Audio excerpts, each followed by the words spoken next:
Hi,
what are you doing?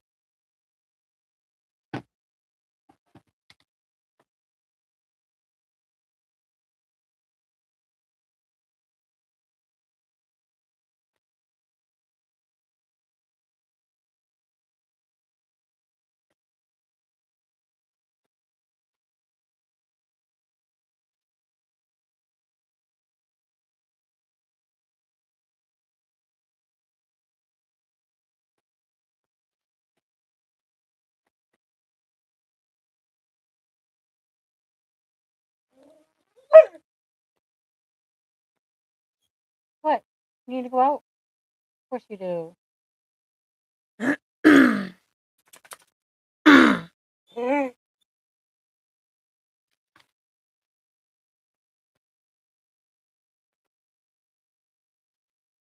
Well,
Hey there.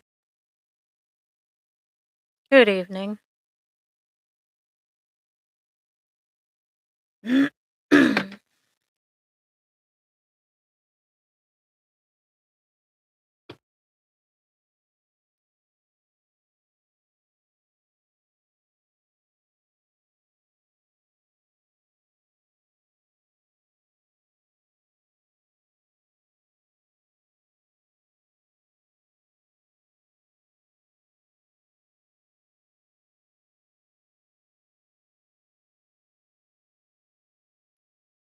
Hello. Good evening.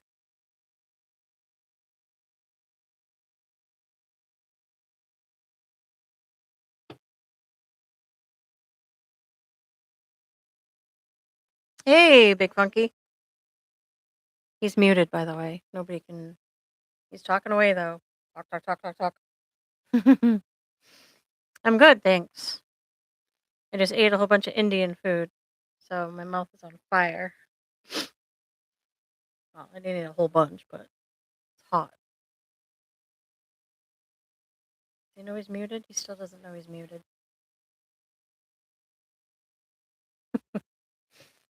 Walking around, talk, talk, talking away. I think that when he was charging his phone, he probably did some. Goes to show he doesn't read his chat, though, right?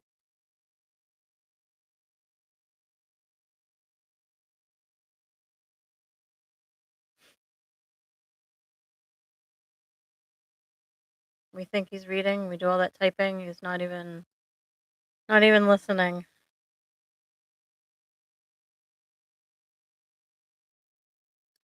We should open up bets on how long it takes him to nod off, because I'm pretty sure that's what he was doing when he was off camera.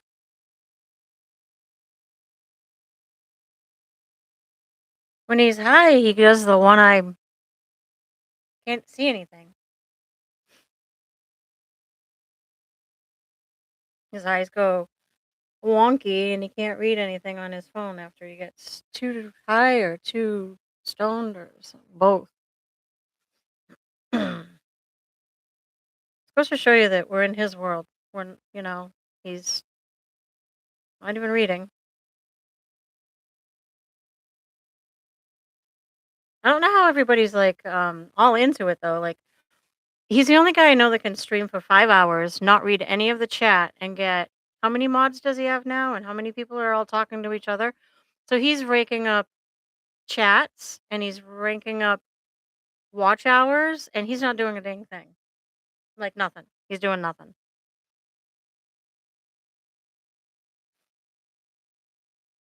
Good for him though.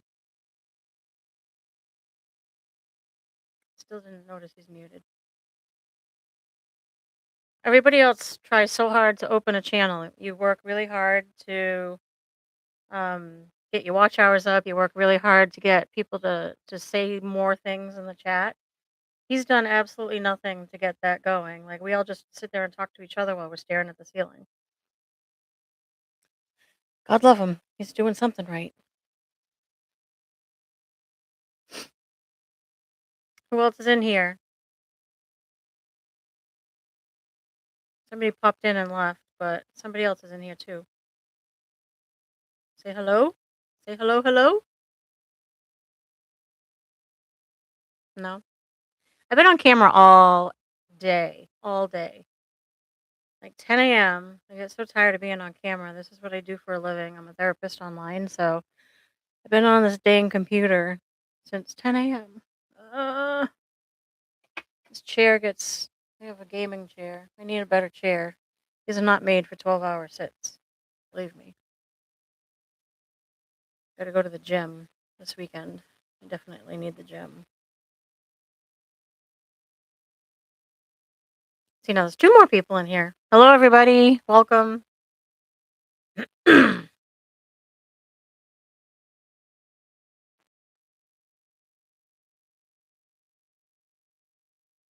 Yeah, I have been a very active person till recently. So just sitting, working from home, I thought I would love. I kinda miss getting gas, I miss getting coffee, I miss talking to people. Didn't see that coming, but I miss not working at home. I thought it would be great, work from home. Not so much. He's still talking away. He was talking to somebody before when I signed out to do my life. He was, talking Ukrainian or Russian or whichever language he speaks. So he was talking to somebody else. Was he talking to Co-Silent or his mother? Those are the only 2 people I know that he speaks another language to.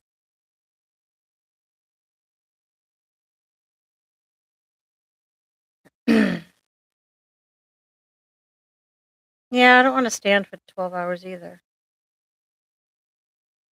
I think if you're, like, in an office and you have a standing desk, you're, like, walking around the office, you're going to the printer, you're going to the water machine, you're going to the lunchroom, you're doing stuff, right?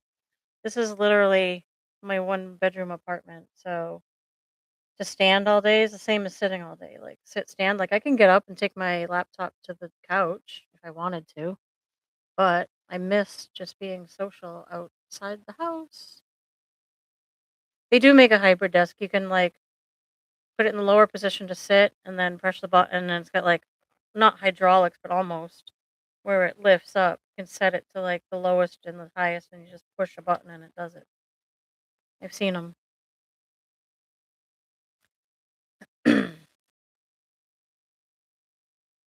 Um, I try to make it a point to go out, so, yeah, it does feel isolating, it's just me and my dog. My dog thinks I'm here for her all day long, but, I do miss working. I miss getting out of the house.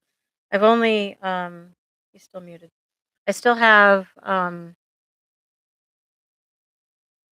I just bought this setup. I got all the pieces in finally, um, 2 weeks ago. Up until then, I was sitting on the couch, so, even sitting on the couch every single day, same spot, because that's where I put my coffee and everything else, right? So even sitting on the same spot on the couch, like, my couch was beginning to be like, "Get off me." So, how do you not know you're muted? Like, for this long? He's reading his other phone.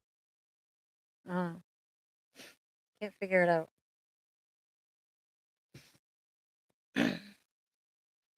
Hey, chill. Until you said hi last night, I had no idea that was you in there, and then it's like seeing somebody out of context, and I was like, "Oh, wait, I think I know you." I can't stand Dr. Rob, oh my god.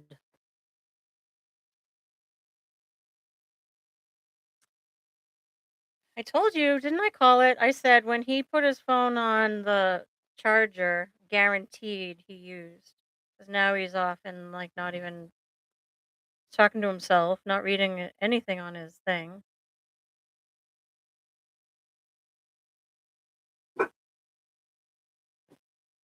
What in the world is that person asking?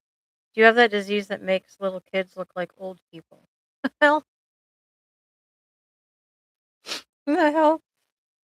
Some people sit behind their computer and they ask the funniest things. I'm like amazed every time somebody comes on and asks a question. I'm like, how does your brain even come up with those things?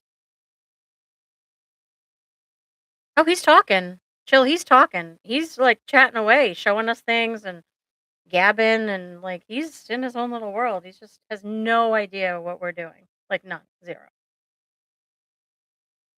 You put it on like all caps. You can put it with all my pink little hands I put in. He still ain't seeing shit. And it's only about to get worse, unfortunately. I like him on Suboxone, by the way. I prefer.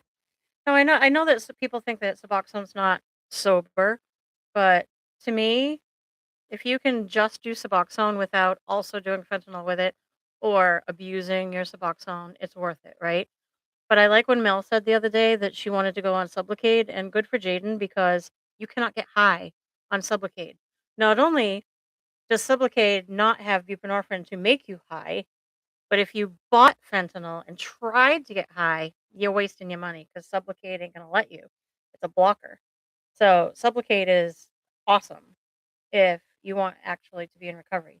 Problem is you have to be off Suboxone for about 5 days to go on Sublocade.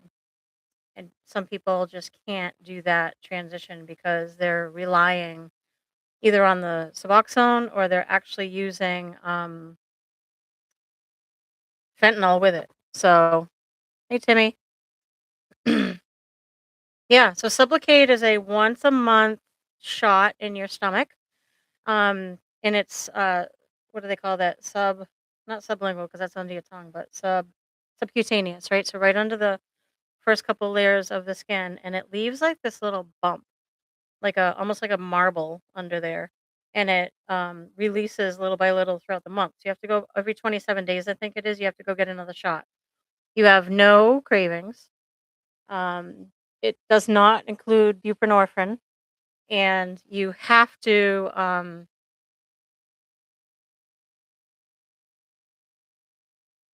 Hold on, I lost my train of thought.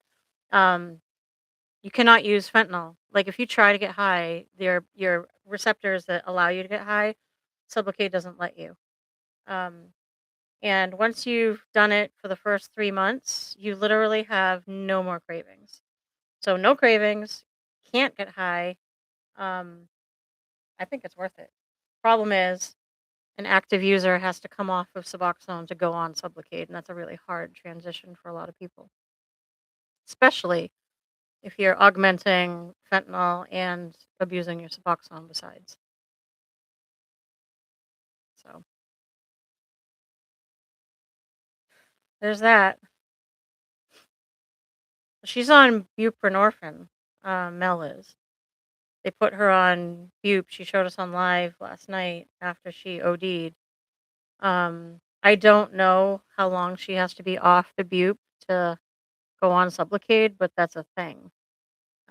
She might be able to do it if Jaden keeps her locked up. I mean, that's an option, right?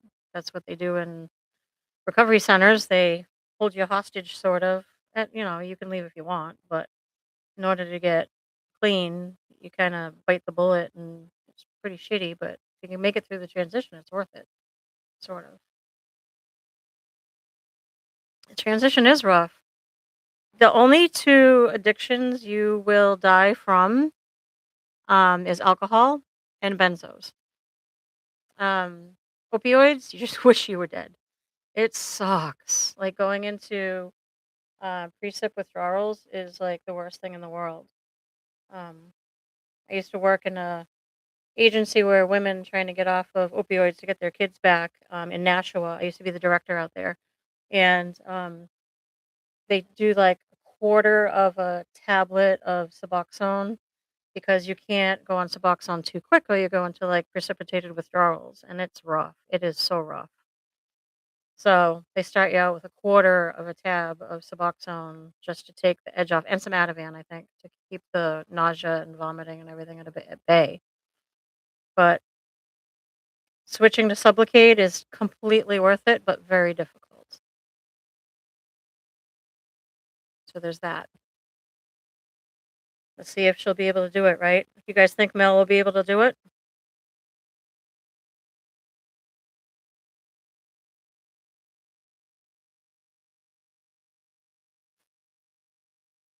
Any any thoughts? I said Anna, didn't I? I meant Mel. Did I say Mel or Anna? Do you think Mel will be able to switch to Sublocade knowing that the transition is difficult? Yeah, I think she's crossing boundaries according to her contract. She already crossed a couple. She drank. She was thinking about sneaking out the window. She has been talking to Zach both on the phone and um in his live. She did nothing but talk about him the whole time. So what if Jaden never like signed in to watch her live and that's all she's got on her mind, right? Trying to figure out ways around the contract. And he's already threw her out a couple days ago. and he's gonna, like, pee for her to get I want her to go live so we can see how her orientation went, because she was drunk. She didn't sleep all night. She was popping painkillers for her lower back. She took 3, by the way. I don't know if you saw that last night. Were you in there last night when she was taking her, pills for her back pain? For back pain? She took 3. Like, you don't do 3 pills for your back pain because your back hurts. And she was fine dancing around, like, "Your back hurts because you need." Oh, he's unmuted.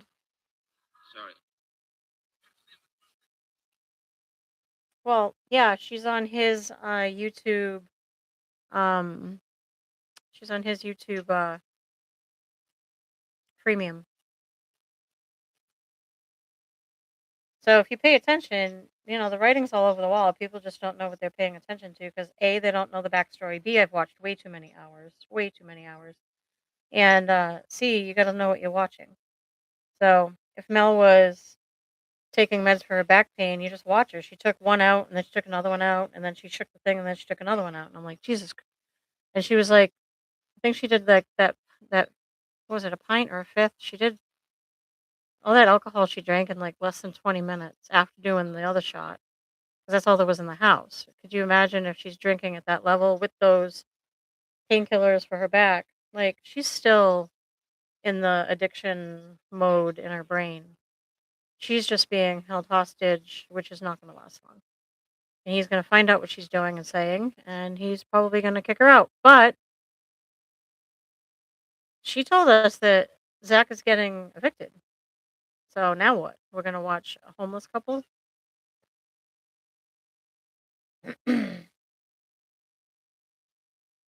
So her normal routine, she's crawling the walls, she's lonely, she's isolated, she's got dry, like, she's a dry addict as far as opioids are concerned. So she's gonna try to grab at anything in the house, whether or not it's mouthwash, hand sanitizer, alcohol. Like, people, I'm hoping she doesn't, but that's kind of what people do. They kind of go through everything. I've even learned of people trying to get high on Dramamine or like regular over the counter stuff that you wouldn't think would make you high. People are abusing it because that's all they can get their hands on.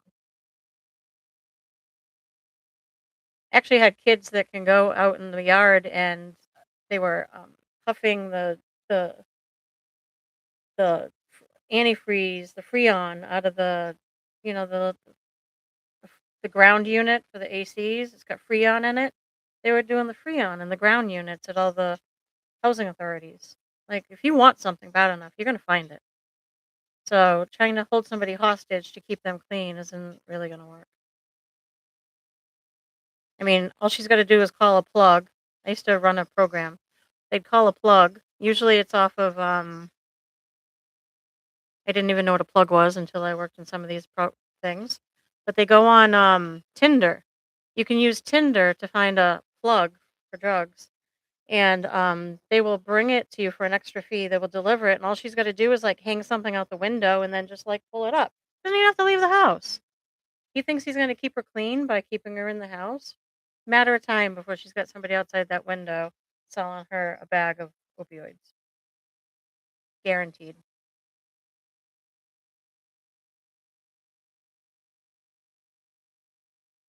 And she can't lock the door, but she sure can let her dealer in for a trade. Hate to say that, but if you're an addict, you think like that. I'm not saying she would ever do that. I hope she would never do that. She seems like a really nice girl from what I know, and she's been with him forever. There's a lot of drama going back and forth between them, so I'm not going to judge. But when you want drugs bad enough, you find a way.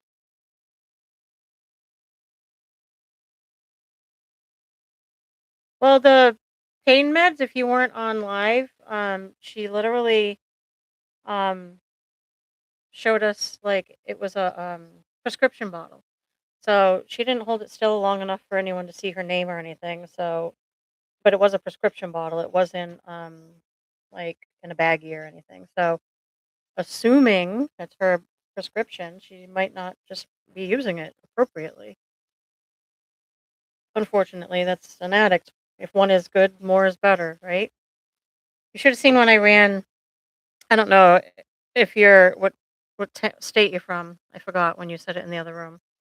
But I used to run a residential treatment facility, and they had a fire pit when I did group. We do group around the fire pit outside, and you'd be surprised. Addicts always think that more is better. So I used to always have to tell people, I think we have enough wood on the fire because there's like a bonfire going off, and everybody's like, add more, and I'm like, I think we got enough for now. So that mentality of impulsivity takes a bit to kind of go away. But that's kind of a normal reaction to the brain, sort of. My God, you're all over the place. I'm from Indiana, Indianapolis. I'm a NASCAR fan. And I um, have lived in Florida, and I've driven through Texas. That's a big state to go side by side. We were just talking about Mel. Timmy, you missed it. The last half hour's been about Mel. Can't start over again. But yeah, I think that she erased it. I'm wondering, my thoughts were, did he catch her um did he catch her doing it last night, because she broke that contract several times. I wanted her to read it front to back because I wanted to see how much she's either caring to toe the line, or like doesn't give a shit, right? Or how much her addiction is getting in trouble in the way. So I heard that today he went on. You know how people are brutal with Zach? Well, I guess they were brutal with Jaden, and he couldn't handle it. I don't know. I wasn't there. I hadn't seen it. But nobody's posting any of this, so you can't go back and watch, which I hate because I just can hear everybody else's like interpretation of it. So I think it's only a matter of time before he kicks her out, because she was just kicked out a couple days ago, and she's already drinking and doing back pain pills without sleeping before a job orientation. He's peeing in a cup for her. She's already talking about sneaking out the window and how she can get what she needs. She's not ready. Jaden engaged on their third day dating.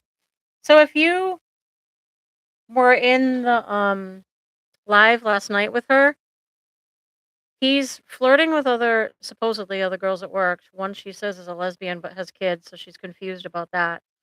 They met at work, and he's flirting with another girl saying they're just friends. So I think Jaden has an issue with control. I also think he has an issue with wanting his cake and eat it too. Like he's got all these like parameters for her, but when she says how she feels about what he's doing, he gaslights her, sort of. Um, so getting engaged to somebody on your third day of dating who's an addict is a way to lasso them and keep them hooked or connected to you, which is a power play. It's not a it's not a equal footing. It's not a give and take relationship. It's not a healthy balance, and he's definitely thinking he's got the control in the situation. And even though she says, "I get why he's doing this." Yeah, I get why he's doing it too, but it's not going to accomplish anything.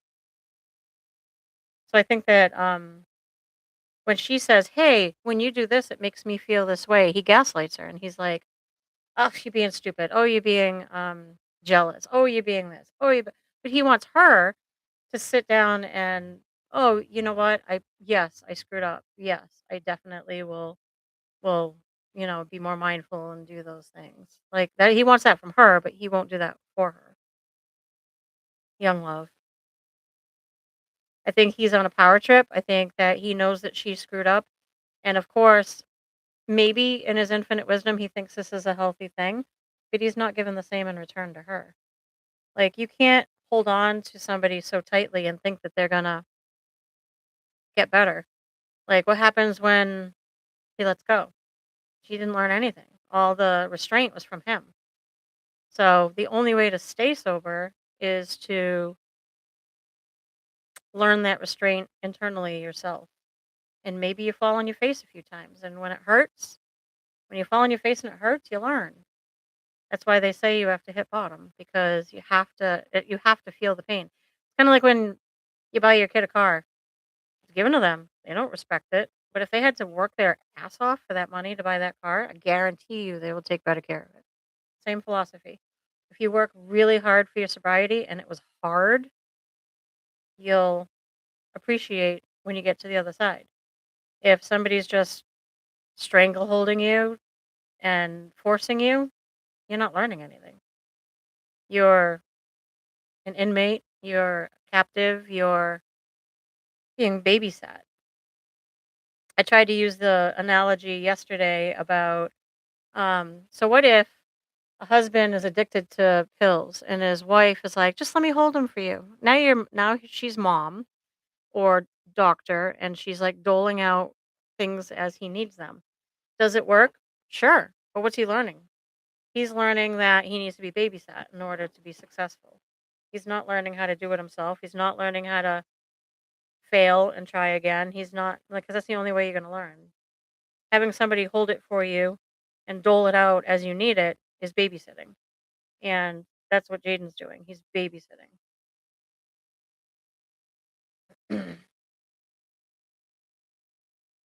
I'm an analogy queen. I think in pictures, so I explain it because it's easier. If you try to talk about the subject, it's too laden with emotions and oh, he's nodding out already? He's nodding out already. Are you guys watching on another screen?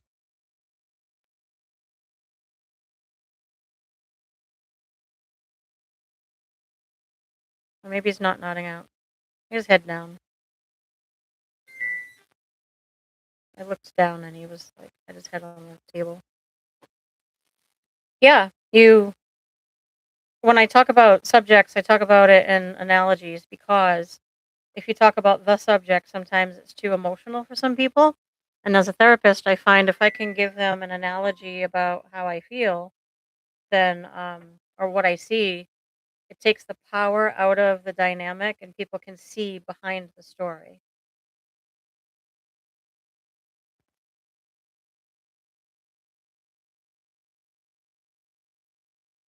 What do you mean, Big Funky? No, I decided not to just hang out here for a while. Oh, to just hang out here for a while? Well, thank you. He's doing something. His head's down, and he's not answering anybody's texts. You do know that through his addiction, he is definitely still grieving the loss of a relationship, right? If that's who he was with for 7 years, you can imagine that that grieving is pretty profound right now. So he's going about his day, with mom, gardening, going to the weed store, smoking out by the park. Like those are all busy things, right? When it comes to being by himself at night, he don't know what the hell to do. Like he's stuck. He's hurting and doesn't know what to do with that hurt. He's lonely and doesn't know what to do with that loneliness. He's addicted and doesn't know what to do with the sobriety he wants, right? So he's like everybody says, like what do they say? Self-medicating, right? And chasing the fentanyl dragon is really difficult because when somebody says they love you, when somebody says they want to get sober, when somebody says that they'll never do it again, they really mean it. Like they really mean it. If you hooked them up to a lie detector, they would pass because they do mean it. However, all bets are off when the addiction or the urge comes back, right? They have no power to control that urge and stop themselves. They'll hurt anyone in their wake, including people they love the most. So when she came in and started with the play this sad song stuff, I figured it would hit him even harder. Well, she knows if she keeps like popping in, he's gonna. She knows her. So I think there's a dynamic going on here. So she knows that he loves her, right? She knows they're addicts. She knows, like she said last night, that they're not good for each other because two addicts cannot be together. It just doesn't work. One gets sober, pulls the other one in. This one gets sober, pulls the other one in. Very rarely do they both get sober and stay sober. So two addicts is not a good mix.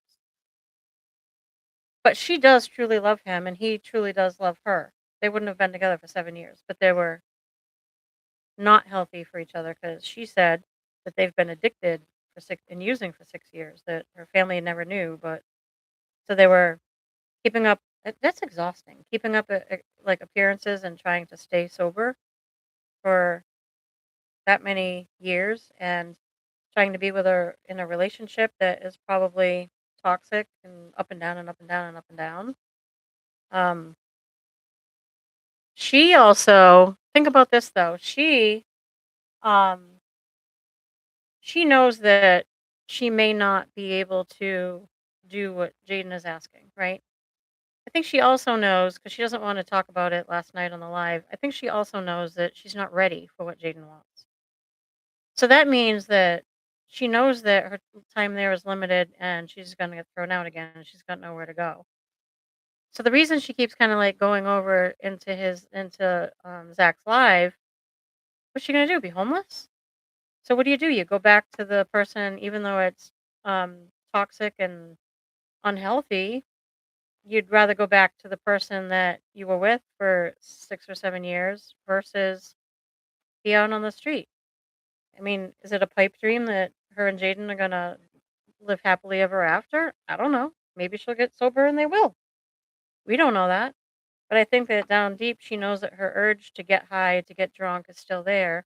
I know that she knows that she's not doing everything on the contract. She knows that if she gets caught, her time's limited. So she knows that she has to kind of keep the ball rolling with Zach because that may be her only other option. And she does love him. So I don't think it's necessarily a bad thing. I think it's our own self preservation, right? It's out of love. Well, it wasn't just her cat in bed. I think those are the only things we're talking about. But think about living with somebody for 6 or 7 years. A lot of that shit there is hers, right? So they talk about the cat in the bed. The bed was expensive and the cat is loved very much. So that's what they talk about the most. But it goes way more. She said that Zach is getting evicted and that Zach was going to bring her stuff. But she was like, where the hell am I going to put it? I don't even have a place for my cat, let alone place for any of my stuff. Like, I'm not even supposed to be here. She got kicked out of Jaden's apartment because they did a well-being check on her. So one of the reasons why she's locked in and can't leave and doesn't have the code for the door to get out is because she's not supposed to be there to begin with. So if people see her coming and going, that's also bad. So part of it is he's hiding her there to help her and peeing for her in orientation, which I think he's part codependent and part what do they call it? An enabler and part control freak. So I don't know. There's a lot going on. I didn't think this was going to be like a chat about Zach, but it's my second time talking to people and seems to be about Zach a lot.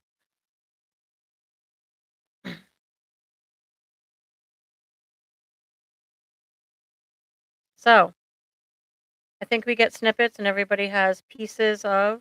Yeah, he's definitely nodded off. Told you he was doing that when he was charging his phone. It didn't take long. Either that or he's been lacing it in his marijuana. Hey, stop it. Stop it. Not all about you. There goes my dog. Um oh, he's awake again. I have been a therapist, licensed since 2019, and I have an undergrad of criminal justice, so I've worked in all the prisons in Massachusetts. I never intended, I wanted to be a forensic therapist the whole time, but somebody veered me over to working in addiction and recovery, and I fell in love with it.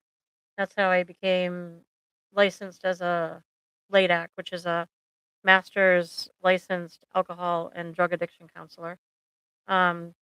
In the state of New Hampshire, if you have a LADAC, you can only see clients that have an addiction. So I also then had to get my LCMHC, which is licensed clinical mental health counselor, which makes me a full counselor to be able to see everybody and not just addiction.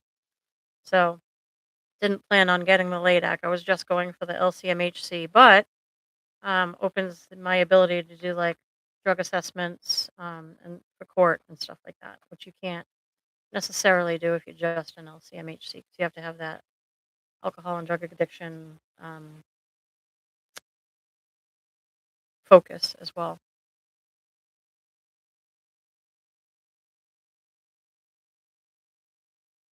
You know, if you listen to Zach when he's coherent, he's pretty smart. He seems like a nice person.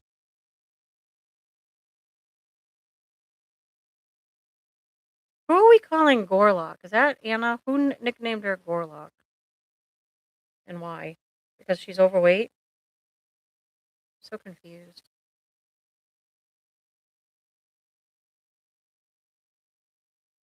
He must be doing something right. He's had, let's see, um, he's been with Mel.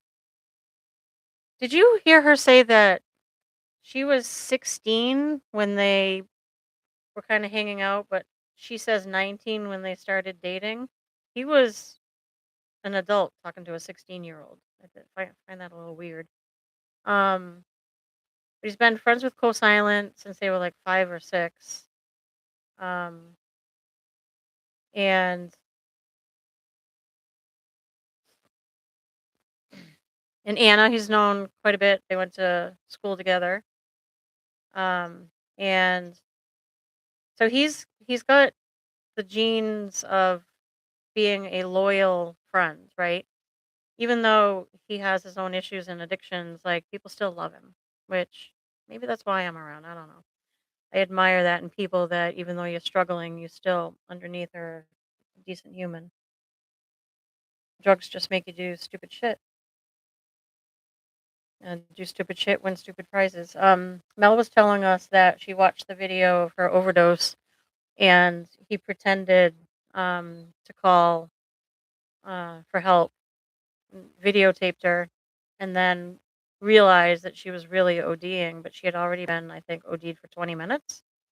And it took 3 Narcans to wake her up. And she said that she's now wondering whether or not he really loves her because how the hell do you let me do that? Well, that's what happens when you're around somebody who's also intoxicated, right? You don't make good decisions. He's not in his right mind to be thinking through stuff like that. He's got adrenaline and catecholamine and, he's, like, panicking, and he's not gonna make the right decisions. So being sober and watching that back, I know it hurts because he's supposed to love you, but it's pretty scary though, right?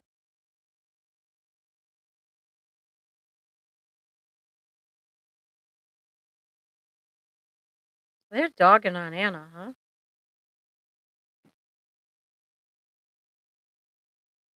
There are some people that have been made mods that are trolls. Not Brett does not always have nice things to say, and neither does I forgot the other one. There's another mod that all they do is make fun of him. Travis is on the fence. Travis can be hot and cold, but what's one of them? Uh,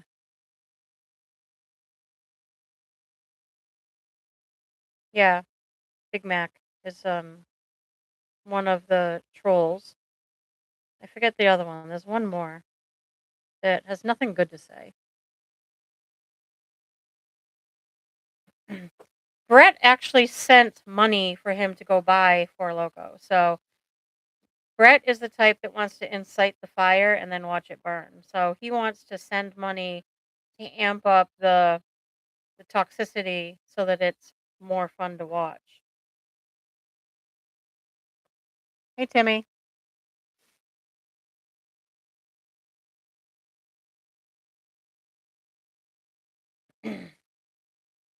So Big he has no idea who he made a mod. first of all, Travis is the one that called the police on him 3 times. It's Travis's fault the police showed up at breakfast. It's Travis's fault one time that the police showed up at his apartment, and it was Mel's fault another time that the cops showed up at his apartment. But Travis has called the cops on for an OD check, like a well-being check, 3 times. Out of care and concern, I'm sure, but um gee, did it pissed off Zach, let me tell you. But not everybody in there, I don't think Zach is looking for mods that are gonna be nice. Like, he never put anything up there that said you can't do blah, blah, blah, blah, blah. He doesn't like seeing people pick on Mel. I haven't seen him say anything about Anna. Yes, he did. He was in the car. He was in the car driving, and he goes, "Guys, you're being so mean about what you're saying because people saw her on cam and were trolling her."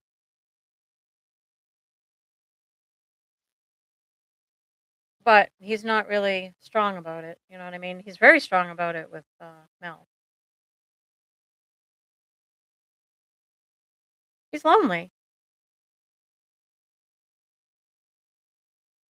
My issue as he's modding all these people, I said to myself, "What happens if he literally isn't paying attention and they're not doing the right thing?" Like, coherent enough. He's not coherent enough to, like, be like, "You know what? That mod sucks," and take it off.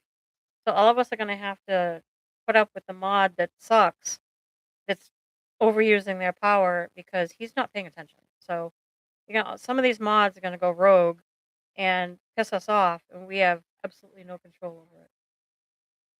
Our only control is to try to get him when he's sober, or um, I don't know if Mel has um, an option to undo people. Can mods unmod mods? There's a sentence for you. Can mods unmod mods?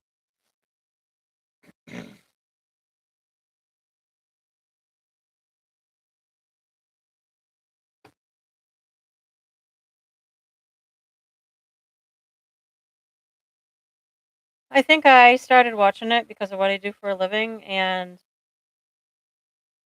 it's almost like I was telling somebody the other day, it's almost like watching Shameless. You ever see Shameless on TV? It is a shit show and messy, but you can't not watch because it's such a such a storyline. And I think his is the same kind of storyline. So, what would we do if somebody goes rogue and just starts like blowing up as a mod? You know? Oh, I don't like what Michelle's saying today. Ding, ding, ding, ding, ding. You know what I mean? Block me forever, and until he sobers up and notices, ain't happening. Well, to fix it.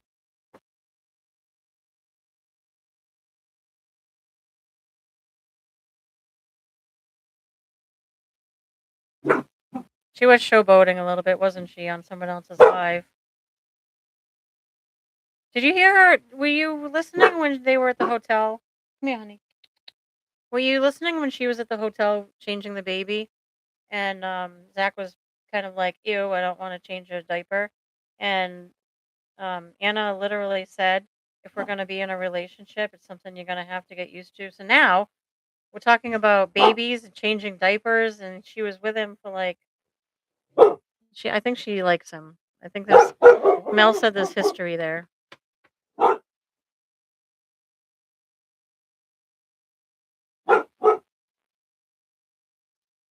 Body shaming, I get it. I don't tell this, I haven't openly said it in Zach's, but I used to weigh 500 pounds. I was addicted to food. Come here, sweetie. Come here. Come here. Come here. You shush. No, I didn't say it in the live. You wouldn't have heard it. But I try not to body shame because I know what it's like. I have about 60 I could lose, but so does everybody else in the world. Not 500 anymore, that's for sure.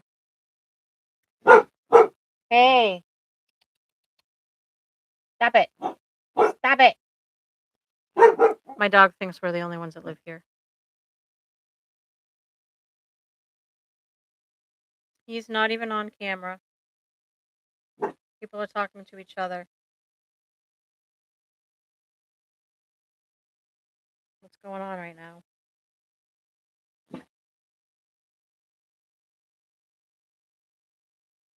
Oh, he's awake again. It's not easy. So when you're addicted to food, it's the only, probably one of the only addictions you can't go cold turkey, right? You can't be abstinent. You have to eat. So it's more of a lifestyle thought of choosing better things, healthier things more often than not, because you're never going to be on a perpetual diet the rest of your life.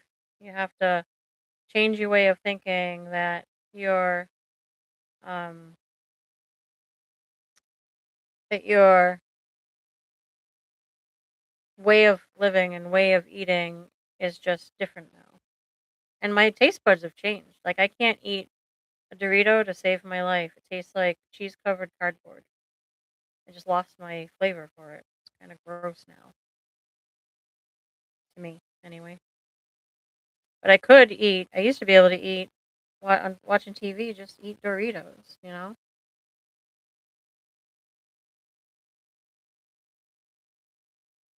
Eating and drinking water. Why does he got the light on? He's doing something off camera. Take a guess what he's doing off camera. He does everything else on camera. Why is he off camera right now? Three guesses. First two don't count. He rolls weed on camera. The only thing he doesn't do on camera is shit and pee. Although I think he did pee on it once.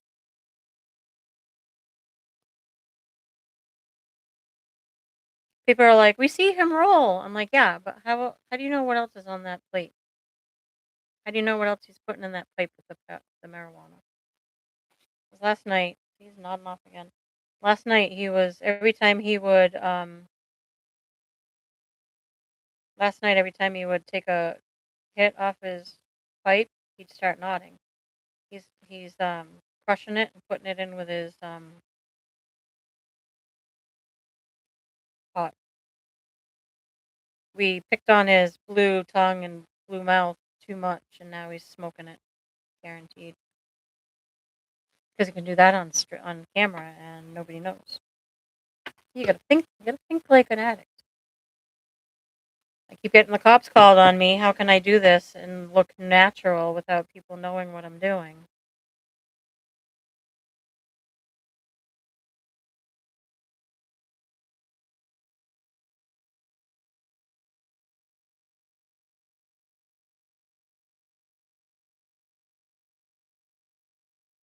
Light brown. He shared it with other people. Next thing you know, he's gonna have somebody OD on him again.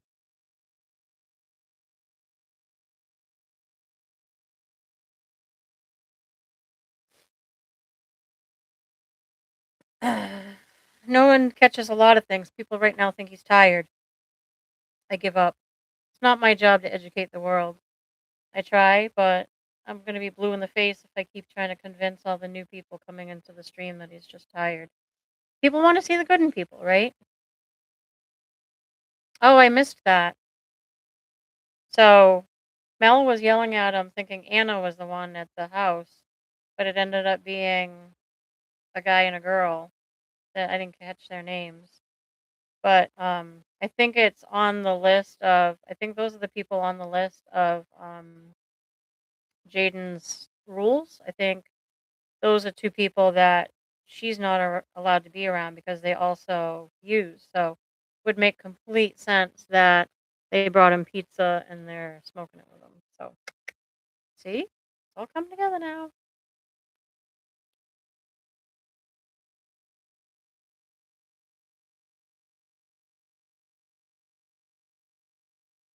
He needs to be in a cabin 50 miles from nowhere. People don't realize Travis said that. That doesn't help. You know what? You'll go find mushrooms on a tree. Like you'll find something. You don't think that people that lived out in the cabin in the woods got high? Of course they did. People don't realize if you're an addict, you will find a way.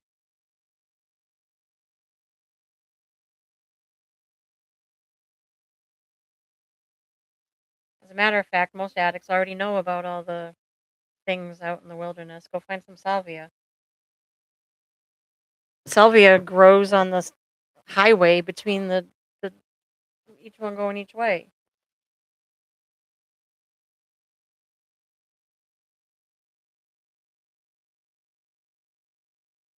So I know that Mel OD'd 3 times.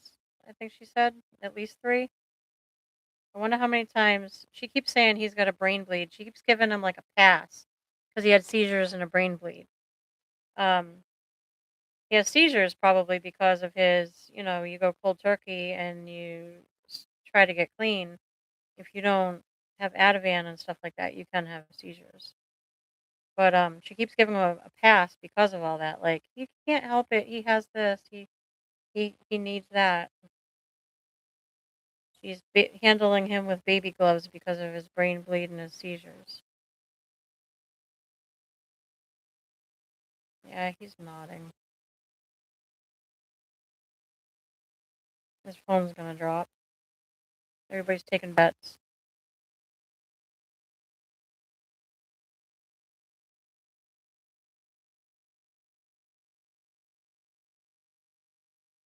How does he not fall off the chair?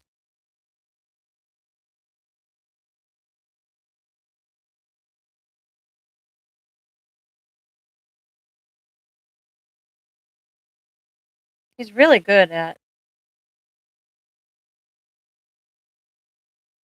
Well, it depends on why he had the brain bleed. You can have a brain bleed for differing reasons, and they watch it to see if it fixes itself. Because if the pressure builds up in your brain, they have to go in and release the pressure in different ways themselves. Um, some brain bleeds resolve on their own. It depends. You can have a concussion with a brain bleed. You can have an aneurysm with a brain bleed. You can have addiction brain matter damage, which is called Wernicke-Korsakoff's, which is just wet brain. That can cause brain bleed, and it also kills some of your brain cells. You do an MRI or an EK. What is that up here? MRI up your brain. It'll show you white spots where your brain died because of too much alcohol. What is he doing?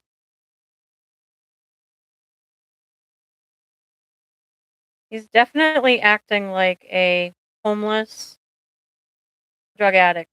You know how they hold their light in their mouth so that they can see what they're doing while they're fixing their drugs?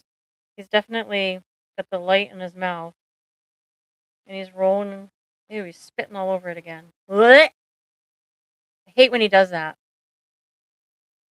Would you share I don't smoke pot anymore. I used to in high school, but if you smoked pot, would you smoke with him? He's like licking it. He just had a tooth infection. I don't think he's taken a shower in a few days. I would not be sharing anything with him. As a matter of fact, it makes me wonder back in the day when I did, because everybody in high school used to get together and share. How many people were like spitting all over it? Ugh. I don't think I cared when I was younger because it didn't dawn on me that people do that. I wonder if it's sativa or indica. It's definitely not sativa. You see him getting energetic.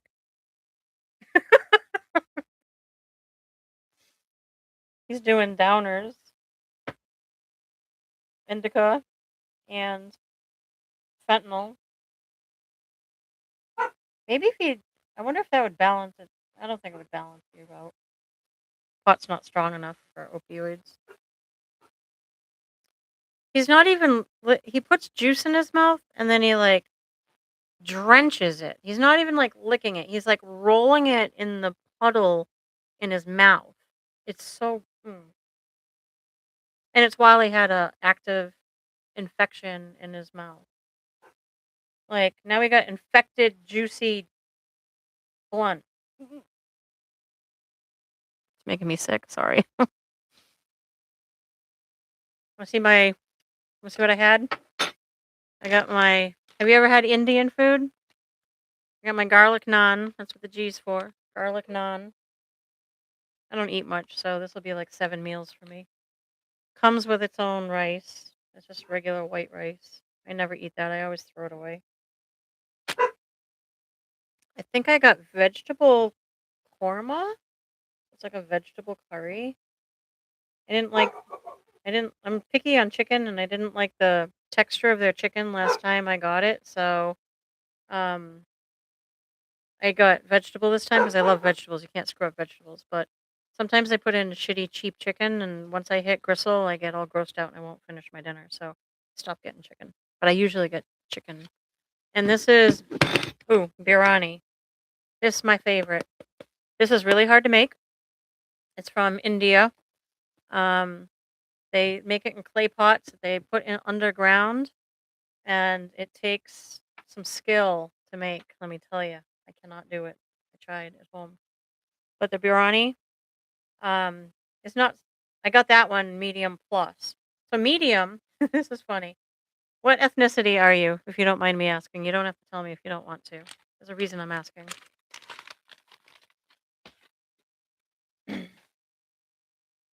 Hi, baby cakes.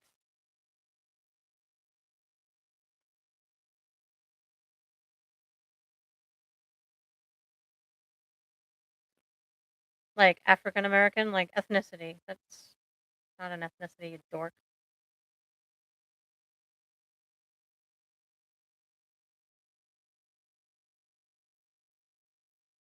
Anyway, my reason for asking is because when you say medium in America, at least the restaurants I've been to, they do white people medium. Like it's been debunked on TV and everything. You send an Indian person and a white person in, and they both get medium. Guaranteed, the Indian person at the Indian restaurant gets a hotter dinner because medium to Eastern European person is um different, right? So I'll tell you about my ancestry. I did that. Blew my mind. Um Go back to the heat level at a restaurant, right? So if you go to India and get a medium, it's going to be super hot because here in America you get medium and it's white people medium. So this restaurant is amazing. They have a mild, medium, medium plus, and then hot. I can't do hot. I used to work with people from Nepal and India that they would bring me this is how I learned to love Indian food, but they would bring me food from their house. So I know what hot Indian food is supposed to taste like, not at a Americanized Indian restaurant, right? So usually I say medium, and it's hit or miss. You either get the people in the kitchen who are like they're white, they're gonna get the regular medium, the American medium, or they don't give a shit and they put in Indian medium, which is hot. Hot, hot is like if you don't like really hot foods, you're not gonna like it's gonna be so hot you're not gonna enjoy your dinner, right? This restaurant has medium plus. So they give you the right to say, I only want like regular white people medium, or I want medium plus like what it's supposed to be for medium. So I got the medium plus what it's supposed to be because I'm used to it. But Indian spices are different. They're not like jalapeno hot is the tip of your tongue, but Indian food, it is very hot. So Indian food is like back of your throat, but it builds, right? So it's got so many complicated flavors that as you're eating it, your face is sweating, but the food tastes so good, you keep eating it, so it keeps building, your face keeps sweating. So it's like a different kind of hot, and it can get completely unbearable. Um, so this particular restaurant has what's called medium plus, and it's the only restaurant around here I've ever seen do that. So it allows you to say, do you want the medium that they serve in a restaurant? If you ever go to an Indian buffet, you're getting just the regular medium. If you go to an authentic mom and pop shop that knows that you can handle the heat, Your medium's gonna be much different. So mine is Indian medium because I'm used to it. So 23 and Me, right? I did that. I was told my whole life I was French Canadian, and that's what I've always told everybody else, and that's what I've actually resonated with my whole life. Like my grandparents spoke French, so I'm French Canadian. I did my 23 and Me for kicks and giggles because I want to find my birth father, and found out I'm only 33% French Canadian on my mom's side.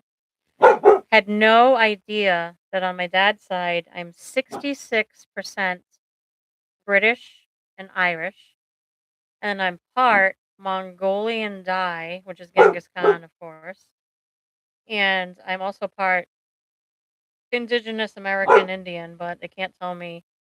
I don't have enough DNA for them to tell me what kind. So I'm part Asian, believe it or not. And I knew something was up because all my family has dark features, dark hair. Look at me. I'm more like Eastern European, blonde, fair skinned. My family does not look like that. So always thought, I used to joke around that I was stolen, that I didn't belong. So when I did the 23andMe, it gave me a whole new representation on who I am. So I highly recommend you do that. If you've never done it, um, you get this little vial and you actually, oh, I love Haitian food. Um, if you get this little vial and it's little, but you have to spit in it. I don't didn't realize that um, spit is mostly bubbles. So it took a long time to fill that tiny little thing with spit.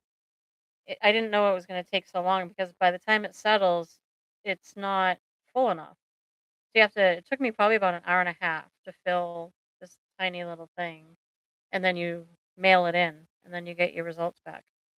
So I have like 455 third and fourth cousins. I have one second cousin. Didn't tell me any of my immediate family, but um, it tells you a whole bunch of stuff that I didn't want to know. I made the mistake of using my insurance to pay for it. Don't do that because all you get with your insurance, like your flexible spending, the only thing I got with that was your not ancestry. You only got your like your genealogy, um, like medically what's wrong with you and what you're more susceptible to. I didn't want to know any of that. So I had to spend more money and pay out of pocket cash to get the genetic one. So go for the genetic one first. He's not nodding off for as long. He keeps like bouncing his head back up, which means he hasn't used a lot. Nose is itchy. Nose is itchy. That's He hasn't started picking his face though. Did you notice his face is cleared up? His face looks amazing because he went on Suboxone and stopped using so much opioids, so his face cleared up quickly. Like I didn't know less than a week. His face looks nice and clear. No idea that it was going to be like a week later.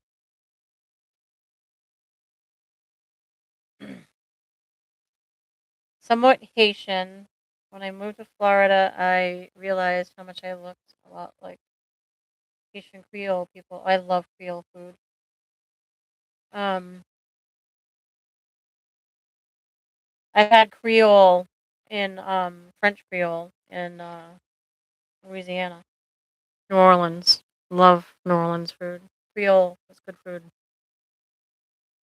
French Creole though, I don't think it's Haitian Creole. I think it's French Creole. I don't know what the difference is. I would like to do a taste test on French Creole and Haitian Creole. See what the difference is. Wouldn't that be cool? Maybe me and you can go live. Me and you can go live. If you find out you're Haitian, I'll do a split screen and we can go on and we'll do like a taste test on Haitian Creole and French Creole. See which one's better or if they're similar. Sometimes using the same spices, things seem to be similar. I don't think he was in the hospital. I think he went to the emergency room and they gave him Suboxone. because he was dope sick. Places that have a lot of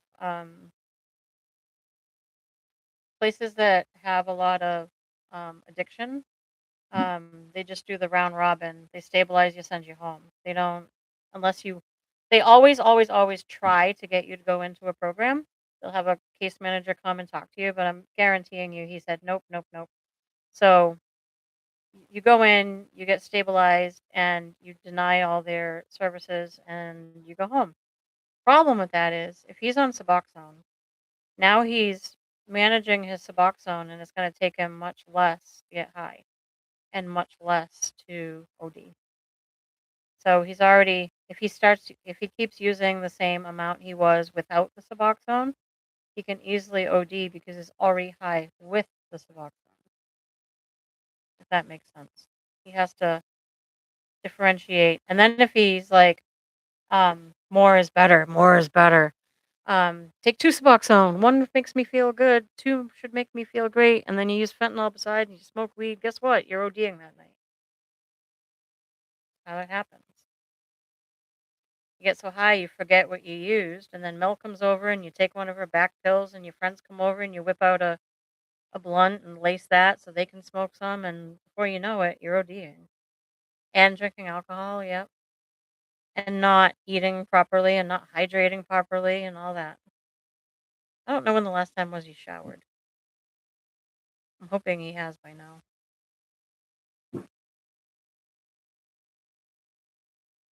He's wearing a different shirt. Oh, there goes the phone. Oh, it woke him up. Only 10:30 and he's out already. Oh my god, this person thinks that he smoked too much. I can't. Cyber Saturn was the one that pissed me off last night too. Zach, I went to pick up more booze. Come here, Coco.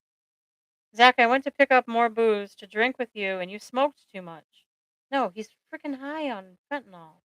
Why do these people just assume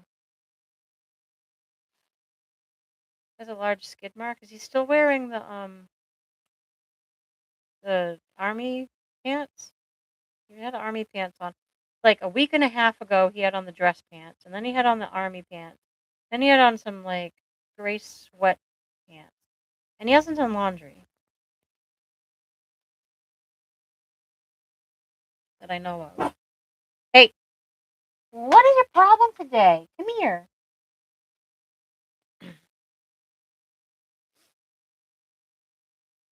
Uh, he's a mess. He blames. I guarantee you, he laced those blunts. 'Cause now he's nodding out with it lit. That's not good. He can't nod out with the blunt lit. He's sitting at the table though, so that's a good thing. The table's not going to catch on fire. So at least there's that. I'm not laying on the couch or the bed. Hey, come here. You come here. If he drops the blunt on the table, it won't start a fire unless it rolls to the floor. But I think he has linoleum, which also will not start a fire. Might start himself on fire.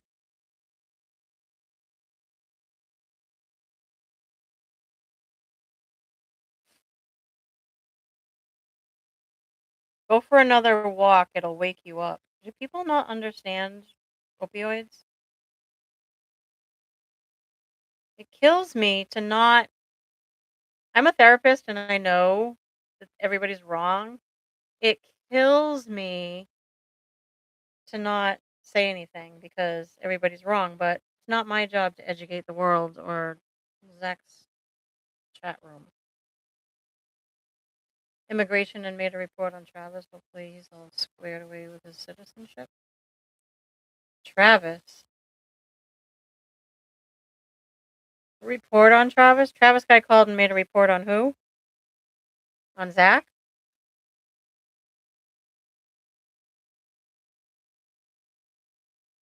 So Zach's been here for 12 years with his mother. 12. So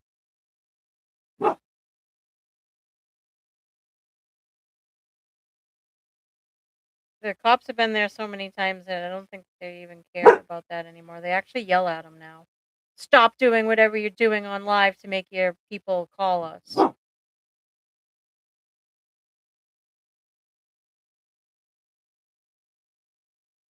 He might have dual citizenship, or he might have citizenship and then I don't know.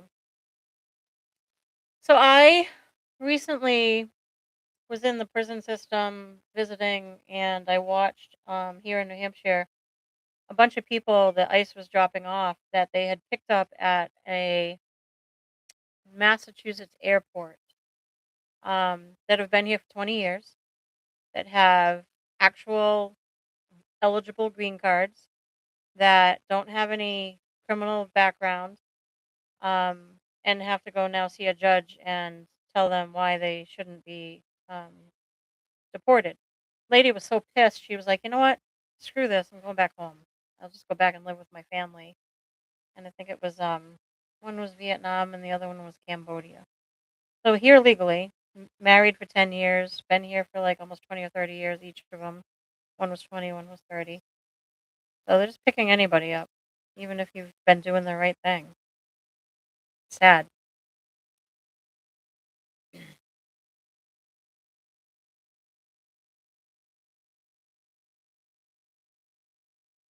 Heard who upset.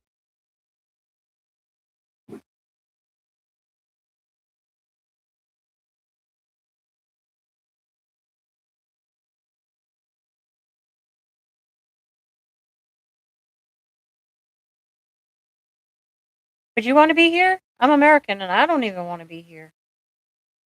I'll self deport myself. Just give me a country that I want to go to.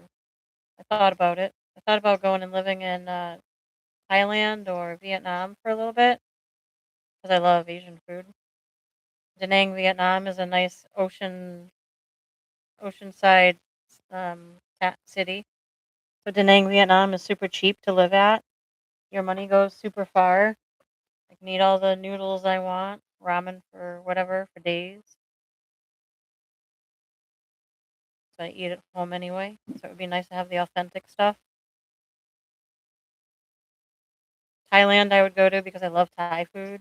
And I want to learn about. I'd go to India, Nepal too, but I don't really.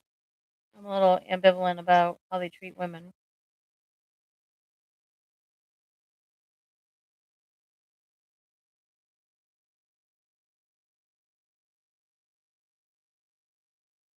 Yeah, the self-deporting. I think if you self-deport, you still get a period of time you can't come back. I know that. I don't know what it is, but I know that if you go to court and you did have to wait 11 days. The lady said she was going to see the judge in 11 days, so she had to sit in jail, booked into jail for 11 days, never having done a damn thing wrong with other criminals and stuff like that. So how scary is that? Not even speaking good English. So you're in a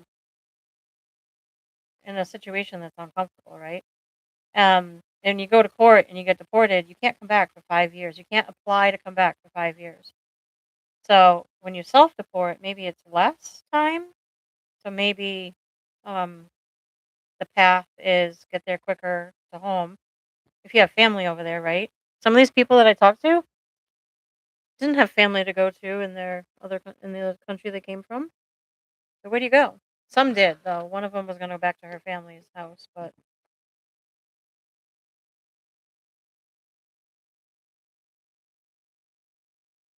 yeah, if you get deported, they make you stay there for 5 years before you can reapply to come back. I don't know why. Like if you haven't done anything wrong, most of these people that I've talked to, I don't know, I'm sure there's a lot of different cases. The people I've talked to went through it the right way, did the right things, went to all their court things, got their green card. One of them got their green card. Other ones were in the pipeline to do it the correct way. Some are DACA recipients. So, like, all on the up and up, like, not a criminal, not shady, not illegal.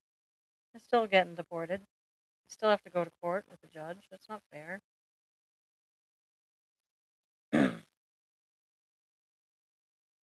He's outside. Maybe the cold air will wake him up.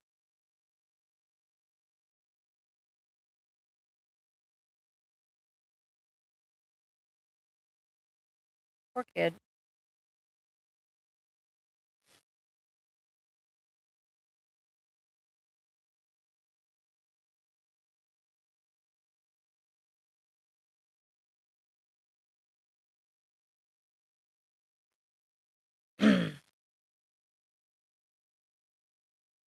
Wow. I have background in criminal justice, so funny thing is my brother builds the space shuttle. So when people say you don't have to be a rocket scientist, I make a joke and I say, yeah, that's my brother's job. Brother, I didn't grow up with my brother, so when I wanted to be part of his life, I had to go through an FBI and Secret Service background clearance because of what he does for work. I made it through, thank God. Just shows you that I'm a good person.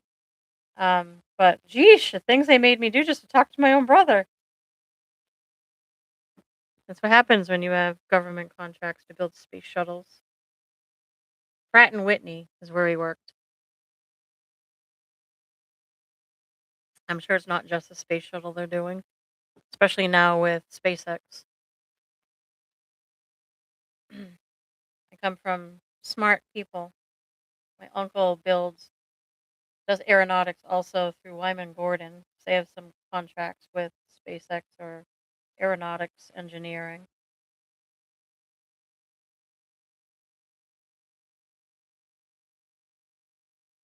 Come on, fella, pick yourself up, eat, go to bed.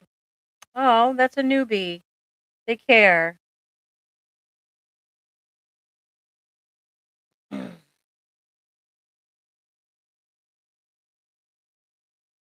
Hashtag no more dope. Oh, mashed potatoes has come to the other side. Wasn't mashed potato being mean earlier? Now it's like hashtag no more dope.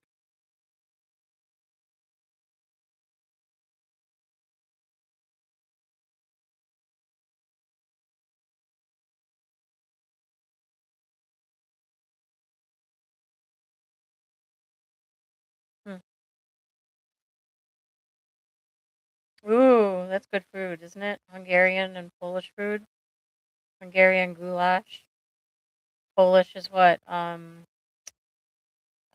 Isn't that bangers and mash and glumpkies and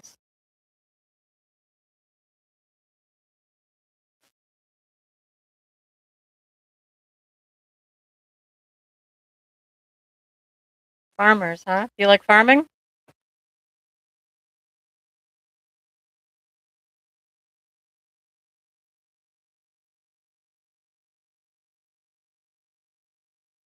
It's weird. Big Funky, it's weird because you have a I told you about that earlier. You have like a idea about yourself and it shapes who you think you are. So you resonate with Hungarian and Polish and farmers and all that, right? And then you do your 23andMe and you're like, "Oh shit, it's way different or way complicated more than that." Or there's this whole other side of me I didn't know about. And it throws you for a loop for a little bit.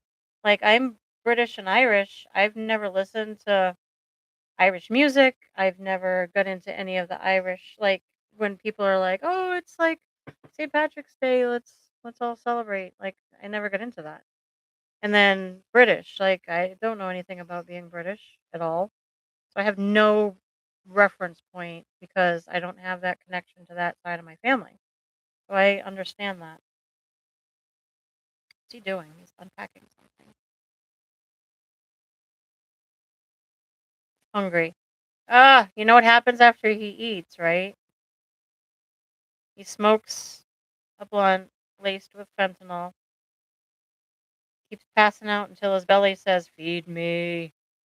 And then he eats, and then he literally nods out afterwards. So right after he eats this, I'm calling, then he nods out.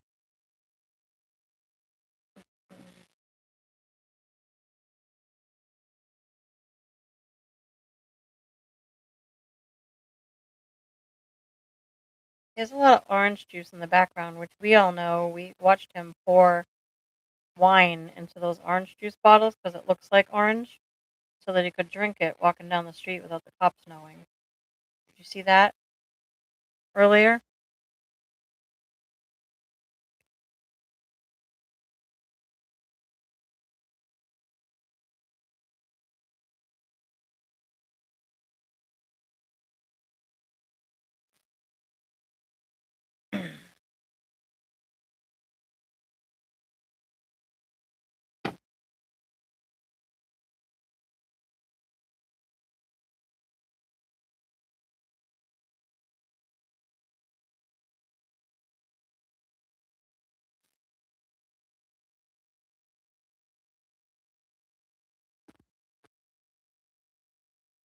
Wonder what he's making.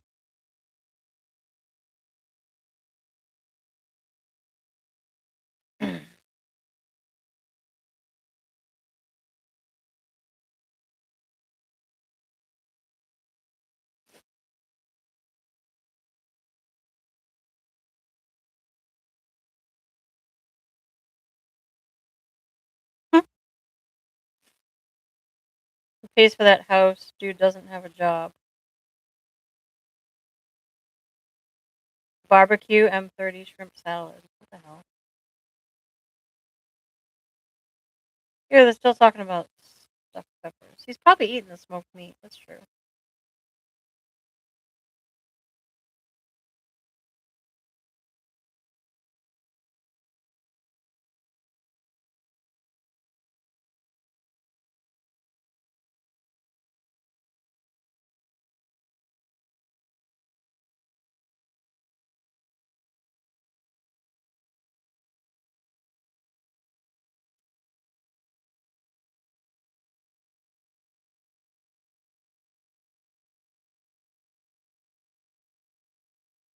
Yeah, Zach's a likable guy.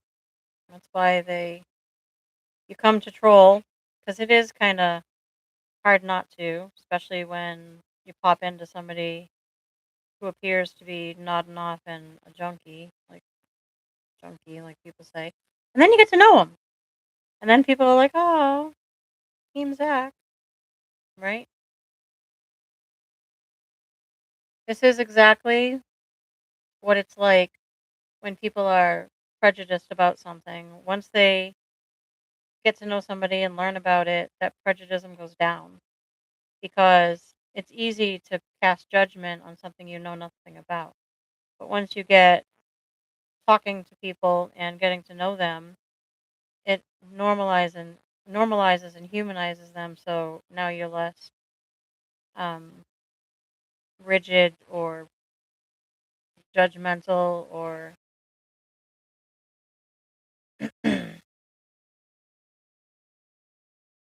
Warden Jaden.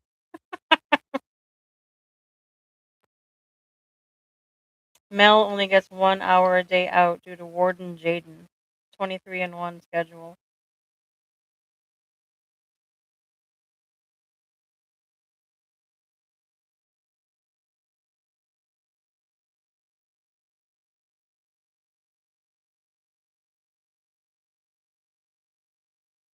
Mel's in the shoe.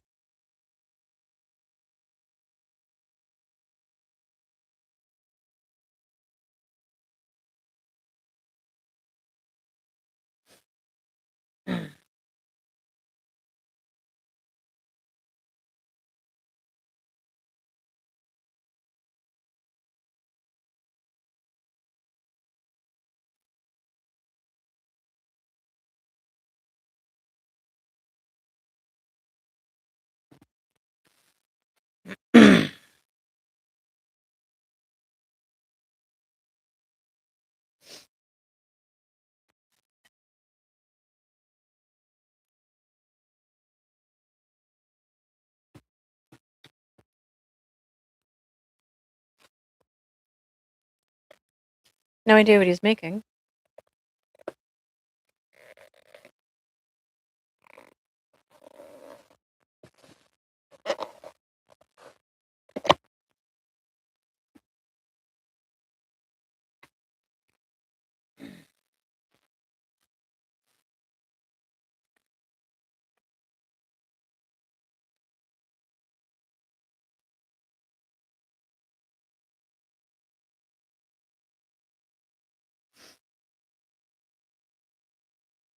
Not hungry anymore. That was quick. That was quick.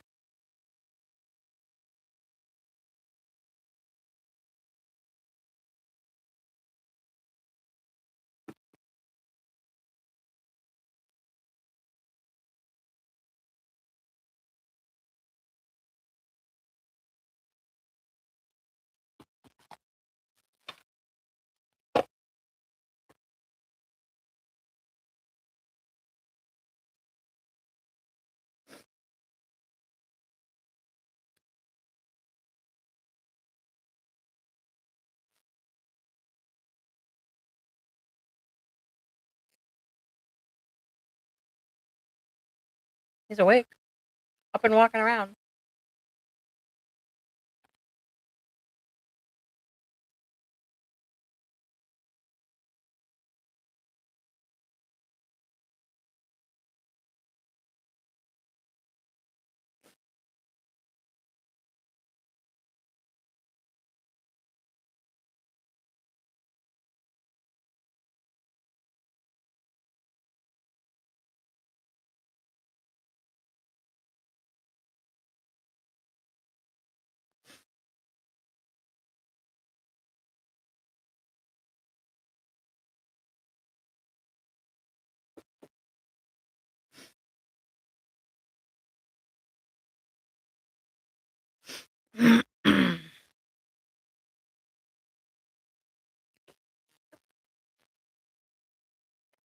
See? Told you fed her.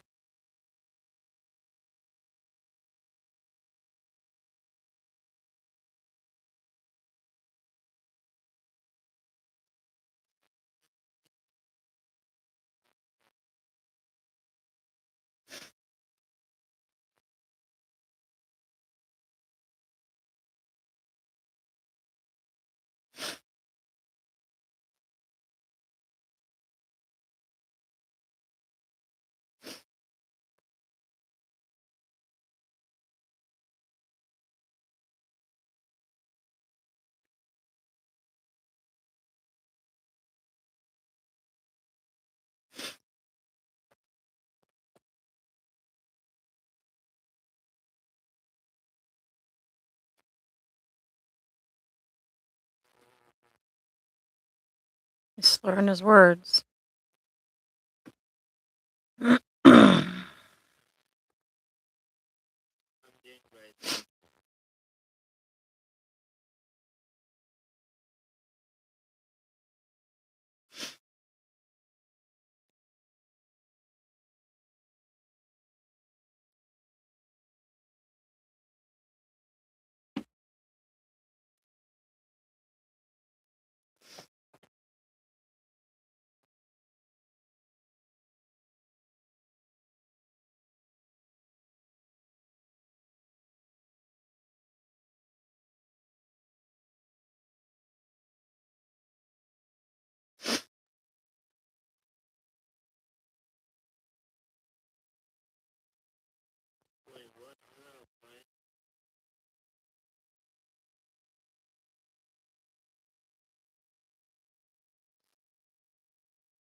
Hmm.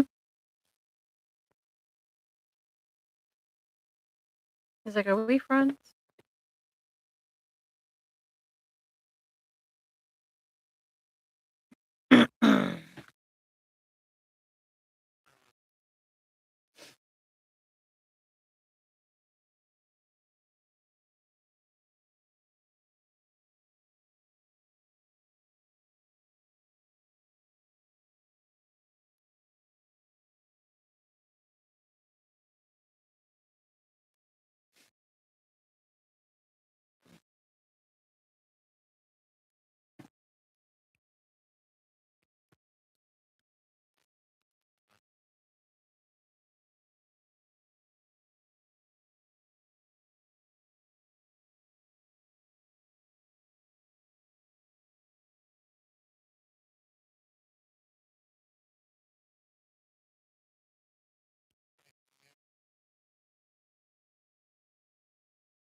Hey there.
Oh, the kitties.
Hashtag mod team.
Hey there.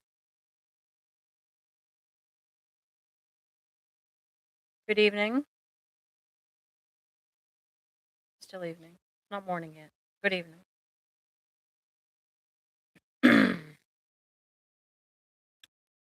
Don't be shy. Say hello.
Nope, he's up. Maybe.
Yep, he's up.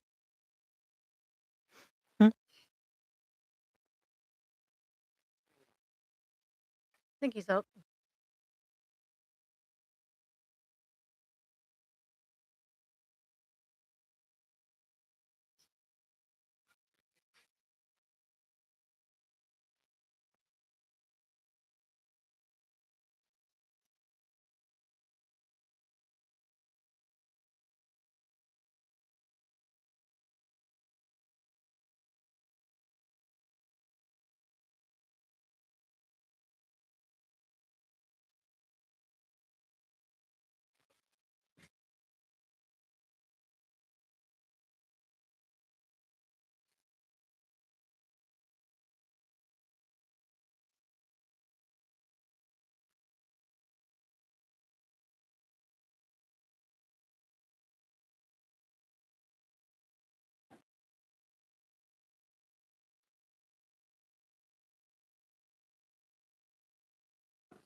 Hello.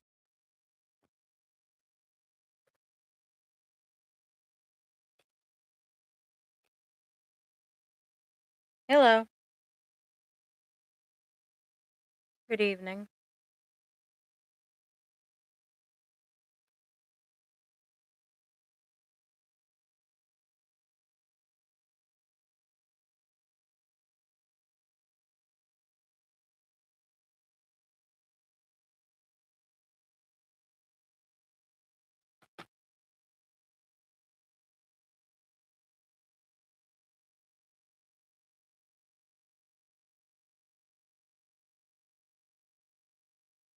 Funky's not in here anymore. He left a while ago. Maybe about 45 minutes ago he was in here.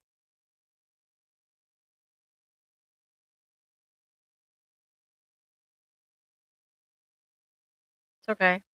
He had lots to say. Scroll, scroll, scroll, scroll, scroll. Just me and him talking forever. Smart guy. Nice guy. I am.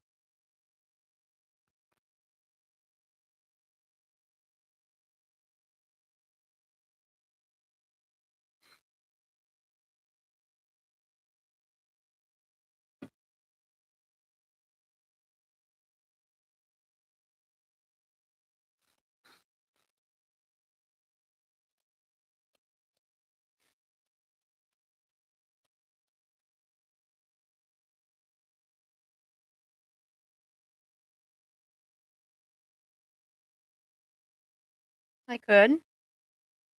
What would you like to discuss on video?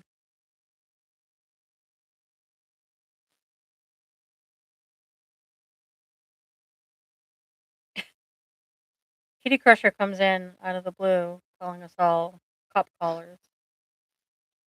I love watching the new people come in, thinking they know everything. What state are you from?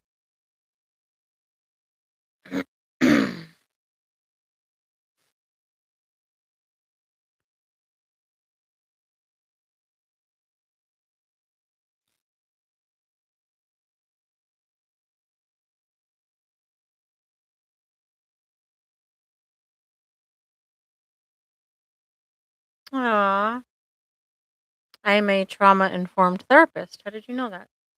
What state are you from? Canada. Okay. Um, so obviously insurance wouldn't work inter country, intra country. Um, but is it something you're looking to pay for, or are you looking for a like a assessment call? Like what do you want to meet once a week? Like what are your plans? I don't know either. I just met you. So the reason why I do what I'm doing, I haven't really taken off yet. Um, exactly, and that's why I do what I'm doing. So I never intended to get into the whole. Don't be sorry. I never intended to get into the whole. Let's talk about Zach, but people have signed in here afterwards because I'm in there a lot, and they just naturally came in here and started talking. So to date, my page only has cooking videos, and I erase all the ones talking about Zach because that's not kind of how I want to brand myself. So while I'm trying to get my numbers up and the my ratings, you need a certain amount of followers, you need a certain amount of watch hours before I can open up to a wider audience. But my plan is to talk about therapy. Like, have you been to see a therapist? Are you worried about seeing a therapist? What are your ambivalent feelings about trusting to go to therapy? What's your experience and all that? Um, what kind of therapist would be good for you? A group or individual, online or in person? Like all those things I can answer for people that may be a little nervous or on the fence that have never done it. So that's exactly what I want to do is kind of be the face of to introduce and answer questions for people that might want to give it a go, you know? So my I'm gonna travel and do travel videos. I'm a foodie, so I'm gonna go to restaurants and critique restaurants and food. But I also want to do online talking about therapy. Exactly, it is scary. You're most vulnerable with somebody. It needs to be a good fit, and you're interviewing them. If it's not a good fit, you can't open up. So my videos have nothing to do with therapy at the moment. I'm trying to build my audience. There's no value in what I've done so far live, as far as therapy and what I want my page to be. It's kind of been talking with all of Zach's followers after he nods out, and that's not how I want to post my videos. So I'm using this to build my followers. I'm hoping people. I've had 86 people join in 2 weeks, so it's not too bad.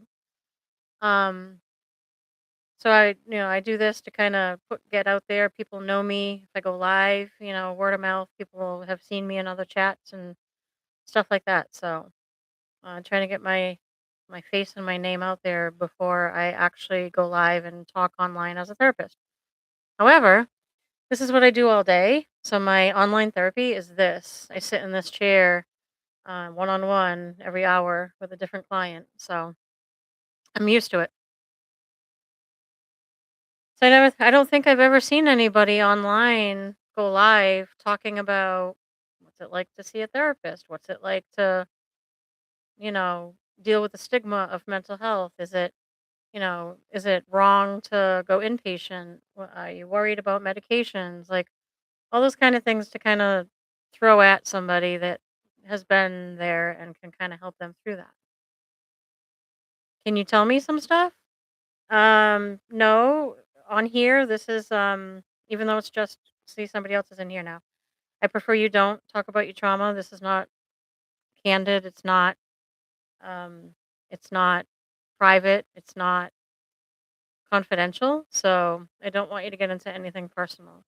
But if you have generic questions about symptoms, like I'm dealing with this, do you think therapy would help? I'll answer those. If you want to talk to me about um, reasons why you've been worried about going into therapy, I can answer those. But I definitely do not recommend or want you to talk about personal trauma details or personal confidential details. This is a very live, anyone can pop in. So it might feel safe behind your computer, but the whole world's watching right now. So ask away if you have generic questions. You can tell me, like, if if you're okay talking about symptoms you'd like to fix, goals you'd like to achieve. You can ask about those within reason. I'm trying to make it so that not only am I a safe space, but safe space comes with my responsibility to make sure this remains a safe space. So, I mean, I can time somebody out if they're going down a rabbit hole of being too vulnerable, but I don't want to time people out because that is wrong, right? So, I I'm upfront about not wanting people to be too confidential or too raw with what they're asking. Aw, you don't even know me yet. How do you know I'm a good person? This could all be a facade. This could be fake. Took me a long time to love myself. So I now believe I am a good person. It's been a journey, but I can finally say that I do love me. I think he's finally out. Do you have any generic questions you'd like to ask about therapy? Questions, concerns, ambivalence, fear?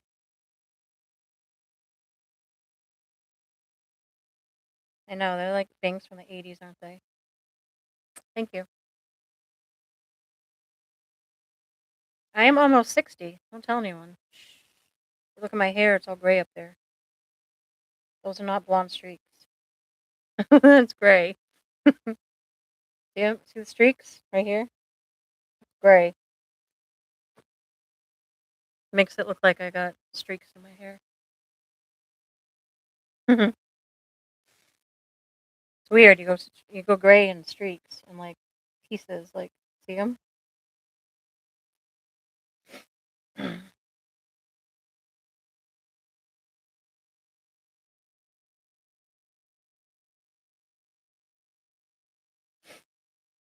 Don't call the cops on him again. He's gonna hate us.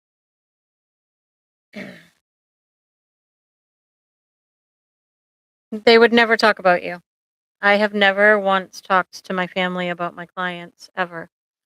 It's a big no-no.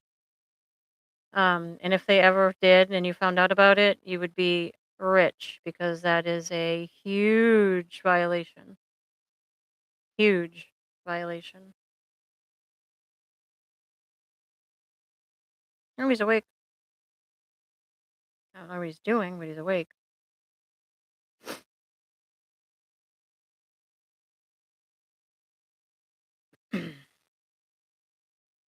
So I used to feel the same about paying for talking to someone, but that's what your insurance is for, right? If you need an aspirin, you pay to fix your headache. If you have cancer, you pay for chemotherapy. Your insurance is there to pay for your mental health. I mean, you really have to recognize that mental health is just as important as physical health, right? You break your arm, you're going to go get a cast or have surgery and put a pin in it. Mental health is the same way. Your insurance is there so that you can see a specialist to work through what it is you need to work through. And when you look at it that way, it's just another professional that you're seeing. Doctors care about you. You develop a relationship with your doctor, they help you out. Um, at the end of the day, it's not as emotionally intense, I guess. Um, and yes, so I have actually seen a couple clients pro bono. I was really invested in the work we were doing, and I really enjoyed learning from them based on diagnoses that I was passionate about. So I've seen people pro bono for free. Um, I also have um, taken people for what they could pay out of their pocket. So I do have a bare minimum that I have to take in order to make my bills, but insurance may be 4 times more than that, right? So if I was in it for just the money, I wouldn't take the people who could just pay 50 or 70 American dollars out of pocket, right? When I could get 175 through the insurance. So I've done things that show that it's not just a paycheck to me, because if it was, I would take cash only, top of the line, only the full amount.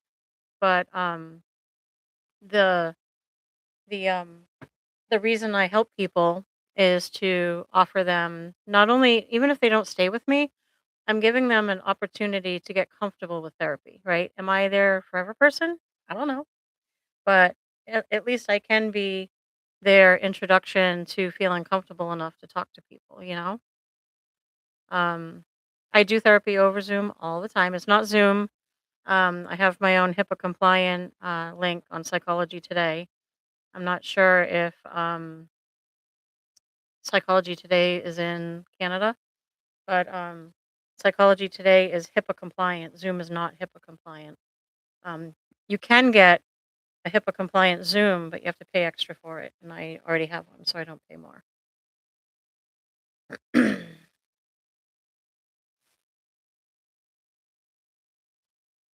So, staying with a therapist for a couple of years is very key to doing some good work, because um, there are places that actually are like community mental health centers where a lot of them are college students and they come and go. Like, you rotate through a whole bunch of them, and that's hard because you're not really get building a relationship and getting ready to do deep work, because when it changes all the time, you can't really do any good work. But committing to weekly, you know, ho honestly, there's an intake originally, that's an hour, and then every week you meet for 50 minutes, um, once a week is normal. When you get better and you feel like you're doing good and you've learned some stuff and you can kinda spread out on your own, every other week is kinda how you move on to it. Yep, I do CBT. Cognitive behavioral therapy is the big umbrella. The smaller umbrella under that is dialectical behavior therapy, DBT. So CBT is more learning how to approach negative thoughts, how to work with the lies our brain tells us. I know he's not texting me back because he's cheating on me, or why didn't they wave to me? Didn't they see me? They must hate me. All those things our brain does to us, right? That's cognitive behavioral therapy, and how to learn how to stop doing that. Um, Dialectical behavior therapy um, is more a smaller umbrella of just skills, right? So dialectical behavior therapy is a skills based. How do I treat what my body's doing when I have high anxiety? So DBT is just, a couple skills that you can use to combat whatever's going on in your body. So we'd have to talk about that. I usually do about 70 an hour, but it's negotiable. So out of pocket would be 70, if that makes sense. And unfortunately, because you're in a different country, it would be cash, because it's not something I could take insurance for. I'm actually not even allowed to take insurance out of state. I mean, I'm licensed, so I can work anywhere in the world I want to. But as far as insurance is concerned, I can only take insurance from states that I'm licensed in. So, Canadian money, same thing. I think it's close, isn't it? The transaction rate is close. I'm gonna Google it. Zach is out, by the way.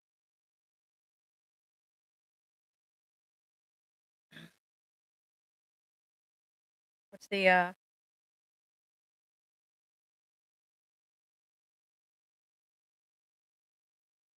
conversion rate? Ooh, you guys are your dollar's worth more.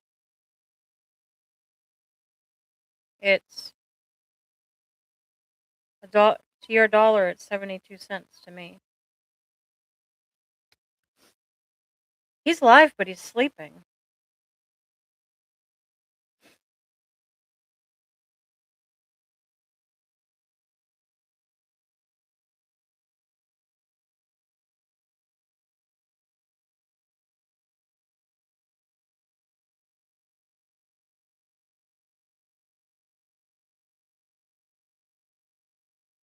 They're being mean.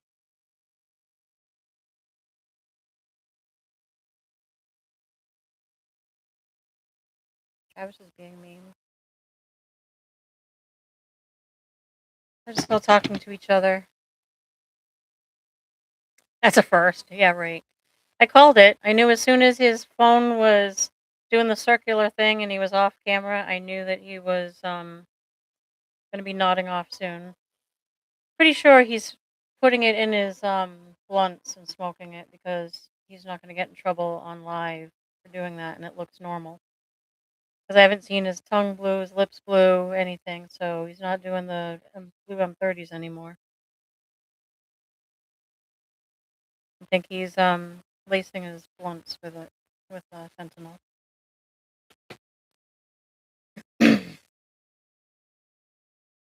How do you know about CBT? Obviously, it sounds like you've done some research or heard some things.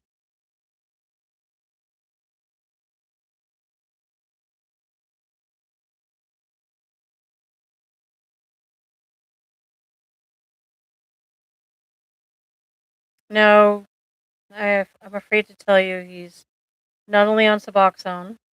They put him on Suboxone at the hospital, um, which is dangerous because now he's back to using fentanyl, which is why he's nodding out, which puts him at a higher risk of OD. Um, if you're doing so, fentanyl, I mean, Suboxone is like taking some fentanyl. Then when you try to use the amount you used to use, now you're using extra because it's on top of the Suboxone. So I wish I could say he was just greening out, but I've done this for a living so long that he's stuck in the opioid addiction cycle, fortunately. The doctor recommended it. And good, smart doctor.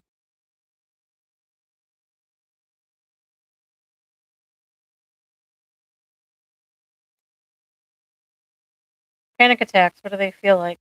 If you don't mind. There's somebody else in the room, so you don't have to talk about your panic attacks if you don't want to.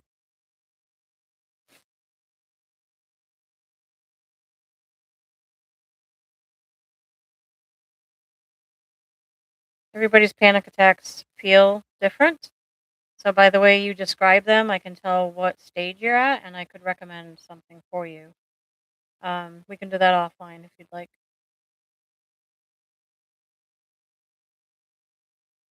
Yeah. Most people, their first time having a panic attack, actually call 911 thinking they're having a heart attack. So they've gone to the hospital, they think they're having a heart attack.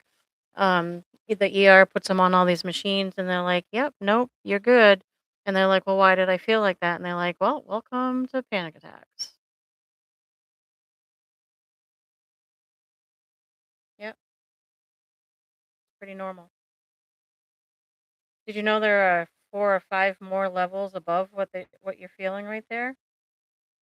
So 140, that's high. That's a panic attack. Yep. So when you have a panic attack, you get like what they call I forget what they call it. Your limbs kind of do the during a panic attack. what's that called? Atrophy. So your muscles atrophy. And there are 4 more layers on top of what you're feeling, so you're not as bad as it could be. Although panic attacks suck. And it doesn't help any to say, well, there are higher levels, but it puts it into perspective that you really need to do something about it because it could go higher, right? And maybe you are going higher, just don't realize it. But it does, it feels like you're going to die. I promise you, you're not. A panic attack is like your body's way of letting out a whole bunch of steam. It's like you fill a balloon, and the balloon can either let some air out or it'll pop. So, in order to let some of the air out, your body is literally going into a panic attack to let some of the steam off. It's literally your body's way of releasing stuff before you explode, sort of.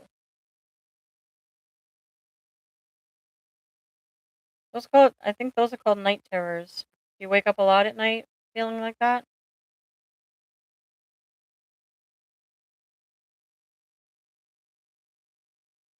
There's a med for that if you sleep, if you have night terrors,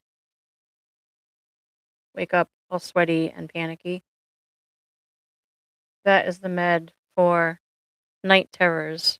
Talk to your doctor about that medication because people who have had trauma, especially people who have had like domestic violence, sexual assault, um, abduction, like high levels of stress, will wake up with panic attacks, all sweaty, wet, hyperventilating, um, fearful, anxious, hypervigilant.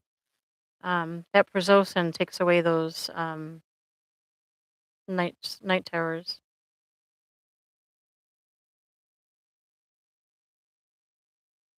Zach's only breathing normally. That's good. So yeah, prazosin is a really good med for that.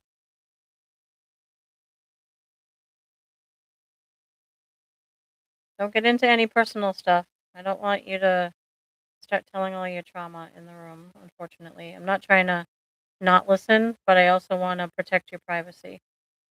This, the internet is a very fickle place, and people have insight into you, and they use it against you. So, um, and it's okay. I don't. No, no, no, no need to be sorry. I'm gonna politely erase that for you because I don't want other people to have that information about you, okay? Let's just say there was trauma because I can read through the lines on that, okay? I just want to protect your privacy. That's all. No need to be sorry ever, ever, ever. You're welcome.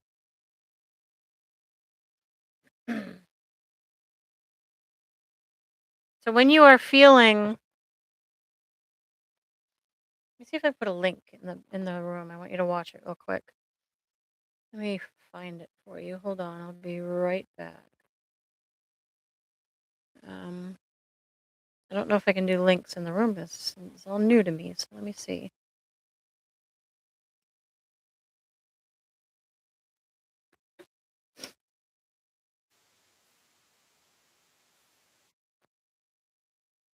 Coming right back. All right, let me see if this works. Ooh, it did work. Watch that video for me, please. That's one of the skills that are going to help you a lot.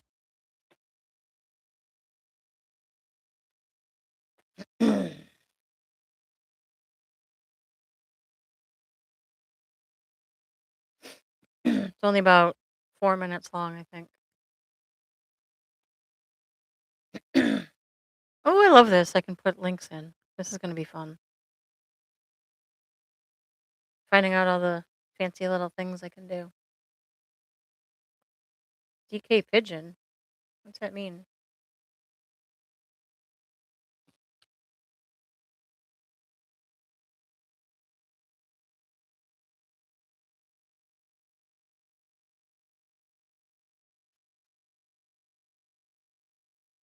All right, he's up. I was worried about that breathing noise.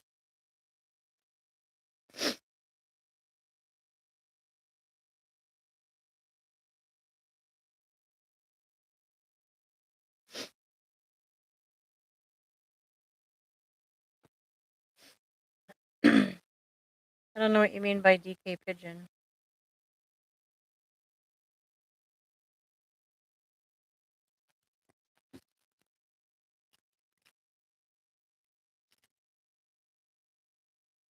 What? Talking about?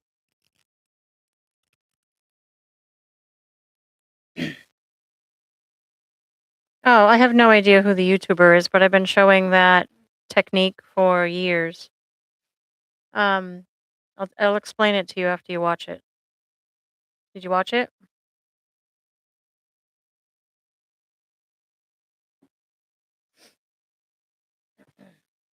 I don't want you to subscribe to him or anything. I have no idea what else he does. It's not a YouTuber I follow. It's just a video that I use in therapy to show a technique that'll help you when you have a panic attack.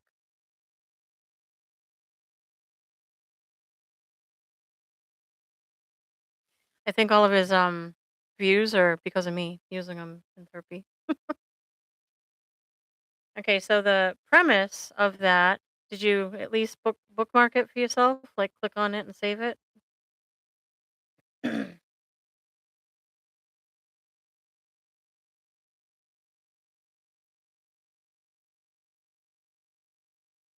Good. So the premise of that is when you're um having a panic attack, your amygdala, also known as your reptilian brain, is actually shooting adrenaline into your system, like your whole body. And, that was made for us to run from the bear that's chasing us. When we're in fight or flight mode, fight, was it fight or flight, fawn or freeze? So there's four of them. Um, your body is being pumped with that adrenaline. That is very bad for us to have in our system 24/7. People with high anxiety or lots of panic attacks or lots of trauma, we hold on to that. We get TMJ, we crack our teeth, we have back pain, we have ulcers, we have headaches. So, all that adrenaline going through your body is not good for you, first of all.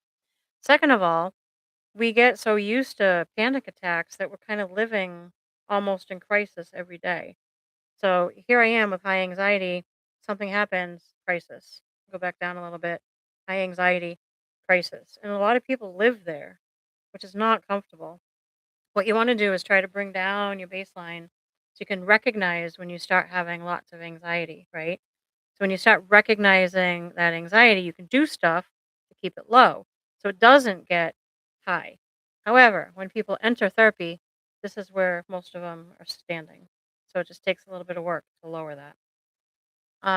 In order to do that, it is as simple. I know it sounds kind of more simple than I promise you it's not as hard as it sounds. Um, and I'm not trying to minimize the fact that it sucks to have a panic attack at all. But it's as simple as lowering that baseline with a couple skills and learning how to trust that process so that you can not live here. You start living down here a little bit. You know what I mean? Does that make sense so far?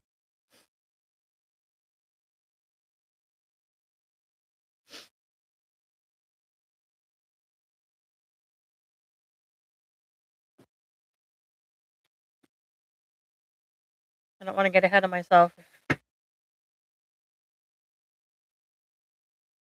I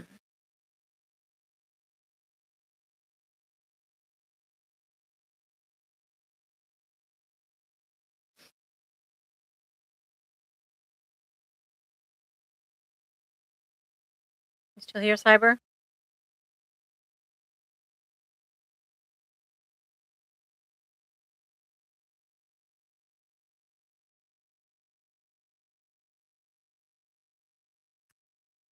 I agree. I've been there. I have panic attacks. I have dental trauma. So when I go to the dentist, I have a 45-minute panic attack. So I get it. It's hard to remember to even use your skills sometimes, but with a little practice, you can do it. So, in order to lower your body's response to all that adrenaline coming from your amygdala, something as simple as cold water is going to help you. So, when your amygdala is shooting off all that adrenaline, you're in fight or flight mode. You're in crisis because you're panic attack, right? your ability to think straight goes out the window because our genetics make us so that while we're running from the bear, we're not doing math. So when our adrenaline comes up, our ability to think through things gone. Which is why sometimes during arguments we can't think of a dang thing to say. And then afterwards, when the argument is over and we calm down, we're like, oh, I should have said all these other things. It would have been great. Because your body's not thinking. You're in fight or flight running from the bear and you're not doing math.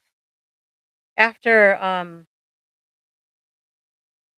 in addition to that, you're also getting tunnel vision. So people can be in a car accident or in a bad event, and everybody sees a different piece because nobody sees the whole picture. Because when your adrenaline is kicked off and your ability to think straight goes out the window, your vision also becomes like narrow and tunnel vision, and everything slows down. So you don't even see the whole picture. So all of that is going on when you're having a panic attack. So it makes sense that until you trust the process, you're not going to remember. It's not going to be a perfect storm of you using all your coping skills and getting great. It takes some practice. Good news is it only takes about 7 days to learn a new skill, 30 days for it to become a habit. So within a month or two, with some practice, you can change your experience with panic attacks. That's the good news. So cold water, believe it or not, was taught to us by dolphins.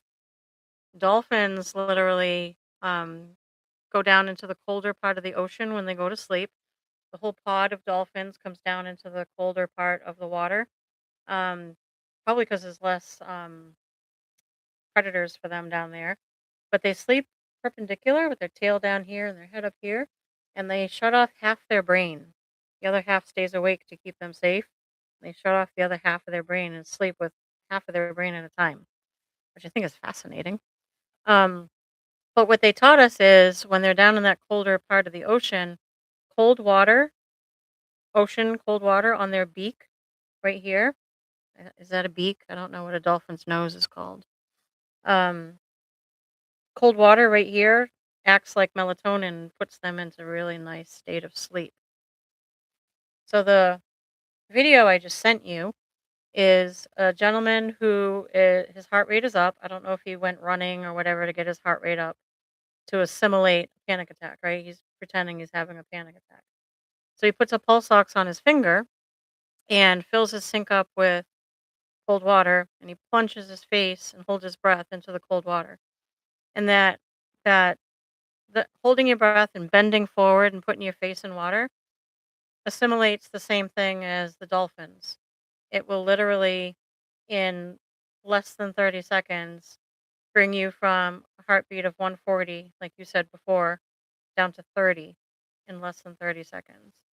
So with cold water or ice pack or bag of frozen peas or anything you can hold right here on your nose, during a panic attack, you're going to bring your heart rate from about 140 about to about 30, 35. So it basically takes your body's response and calms it down like that, so that you can now regulate and think straight and start to regulate your breathing and start to make sense out of thinking through whatever it is you're going through and starting to like open up and see a lot more of what's going on around you. Um, so your body's way of protecting us, we're not meant we're meant to just have that rush of adrenaline to get us away from the bear. Or moms have picked up cars to save their kids, right? Superhuman strength that we're given. We're not supposed to have that in our system 24/7. And people that have constant worry or constant anxiety or trauma or constant negative thoughts going through our brain, our body stays in that negative space. So it's like you're turning on all the negative chemicals that are going through your body all day long. And that's when we feel tired and don't have no energy and start getting ulcers or can't eat, or some people get diarrhea or they feel nauseous. That's literally most of it is just the adrenaline response. So by learning how to switch it, the very first way to switch it is to shut down the the adrenaline.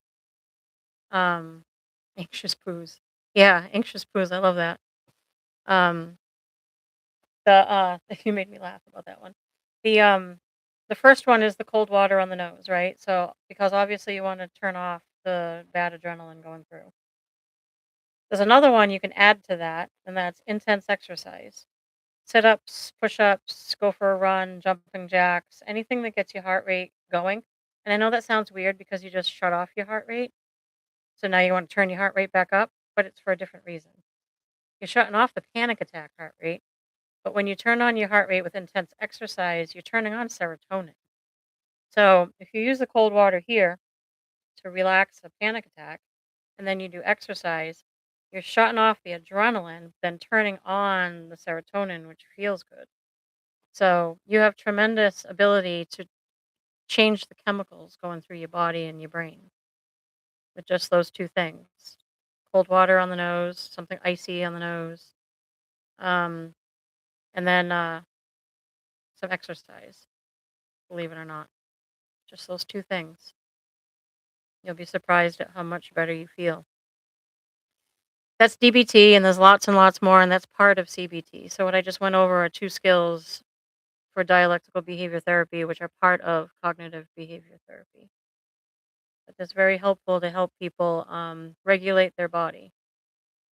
I saw you erased the anxious poos. We can talk about poop.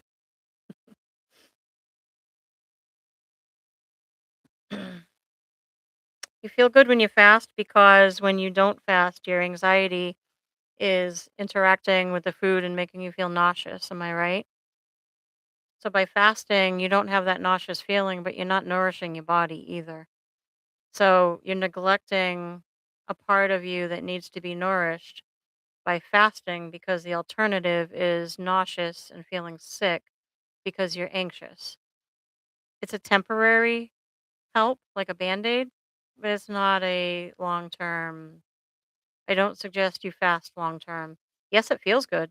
If you're an anxious person and you have an upset stomach and you eat on top of it, of course you're going to feel like crap. But the long term answer is not to fast. The long term answer is to bring down your baseline so that you can tolerate food better and that your relationship with food um isn't connected to what you call it, you know, your anxiety or your negative feelings. Like you don't ever want to take food and connect it to negative feelings because then you have a distorted view of food. I used to weigh 500 pounds. Talk about distorted relationship with food, right?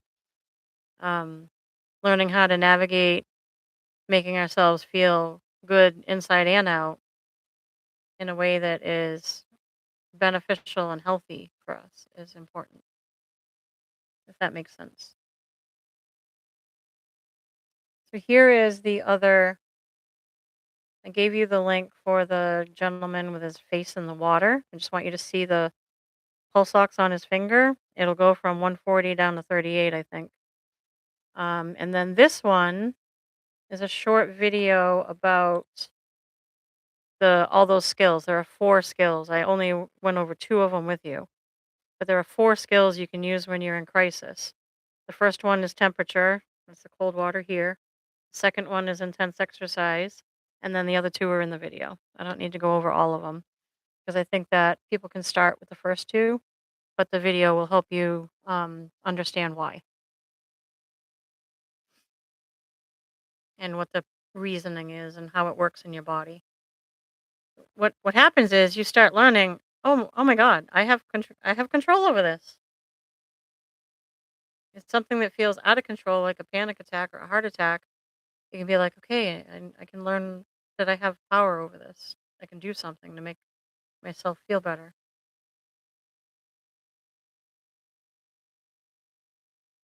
Does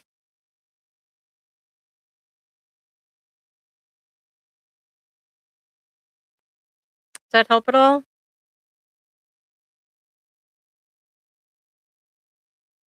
It's not my video.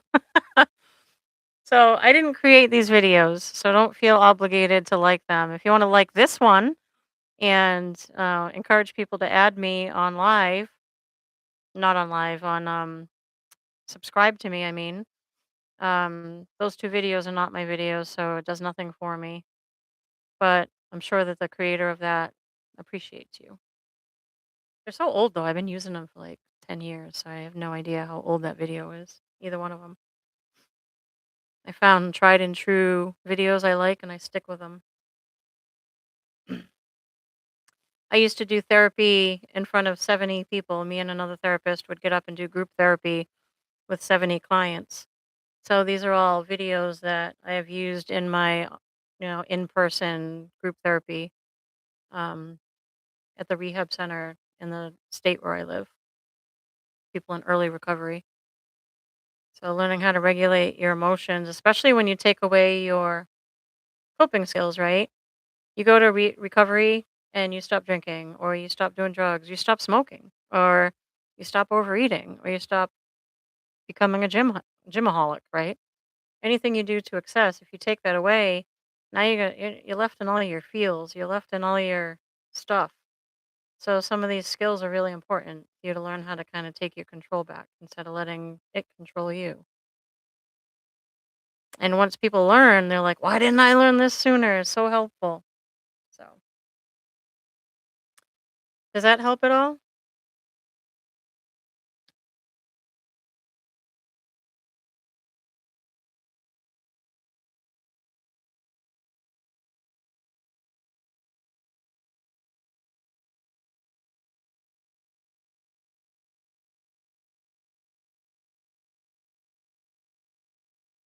You're welcome.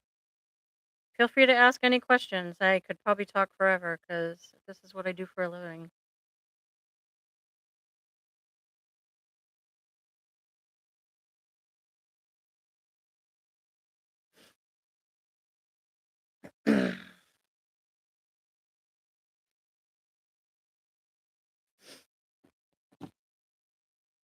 It's okay. What makes you think that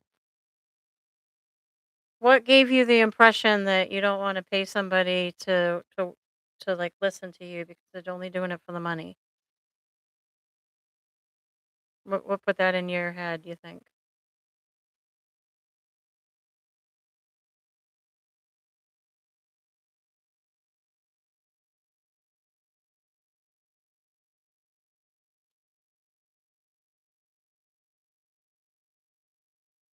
That's not true. I care a lot about all my clients, or I wouldn't do this. I've cried with clients. I have, celebrated with clients. I have, um, probably cared more than I should. And my supervisor at once asked me, "What's your best feature as a therapist?" I said, "I'm an empath. I care about people." And then she said, what do you think is your not good trait that you need to work on?" I said, "I'm an empath. I care about people." So what makes me a great therapist is also what I need to keep in check so I'm not giving so much that I'm bankrupt and I can't be there for everybody, right? So self-care goes into that because people choose this profession because they really do care. But if you care too much, then you're depleted, tired, overworked. I could be, but I can't take your insurance. I mean, I can see anybody in the world if I want to. I'm a licensed you only have to be licensed. Well, you have to be licensed to prove that it's almost like a lawyer. You have to be licensed to prove that you passed the test and you're qualified, right? But you also have to be licensed to take insurance. So I've already been licensed. So I passed the test, so I'm qualified. But I can give up my license and keep seeing people now that I have a degree. I could go to like India and see people. I could go to England and see people. So because I'm a therapist, I can see people all over the world. What makes it a little bit more complicated is insurance. So if people can't pay out of pocket, they're kind of stuck to their insurance and they're stuck to where I'm licensed through the board. So I'm licensed in the state I live in the United States. But that doesn't mean I can only work in that state. That just means that I'm okay to take insurance in that state and work anywhere I want. Some people even don't, they give up their license and they become what's called a life coach. A lot of life coaches take just cash, not insurance, and they work all over the world traveling. So they just renamed themselves a life coach because they didn't want to do the whole insurance thing. So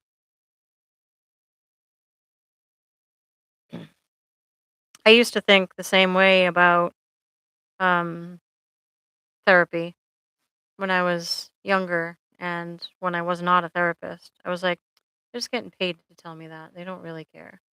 Those are the little lies we tell ourselves to keep ourselves stuck, you know? I was really overweight and I used to say, if people see through me, they really love me because they have to look past my outer and they love me because they had to get past that. People take advantage of you no matter what you weigh, no matter what you look like. Takers are going to take, users are going to use. And if they want to do it, it doesn't matter what you did or look like, that's not going to stop them. So those are the little lies we tell ourselves to keep ourselves little, small, stuck, petrified. I call it analysis paralysis. You're paralyzed on making a decision because you're overanalyzing everything. You're telling yourself, they don't care about me. They're getting paid to do that. Well, do you tell that to yourself about a doctor? They're not going to cure me. They get paid to do this.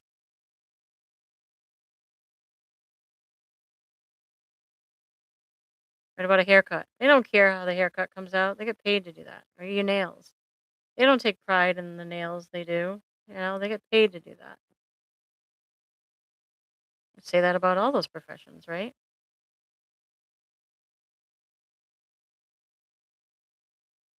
I hope that the people that are not in it for the passion of helping people quickly decide this is not for them and leave because you're not going to get rich being a therapist. And it is very emotional and very um, requires me to do my own therapy. So I have my own therapist, believe it or not. So I have to do self care. I have to do therapy. I have to make sure I eat well. I have to make sure I'm in good mental space because I can't be somebody else's therapist if I'm not making sure I'm okay too. So if they were only doing it for the money, they'd pick a different profession because you ain't getting rich. That's for sure.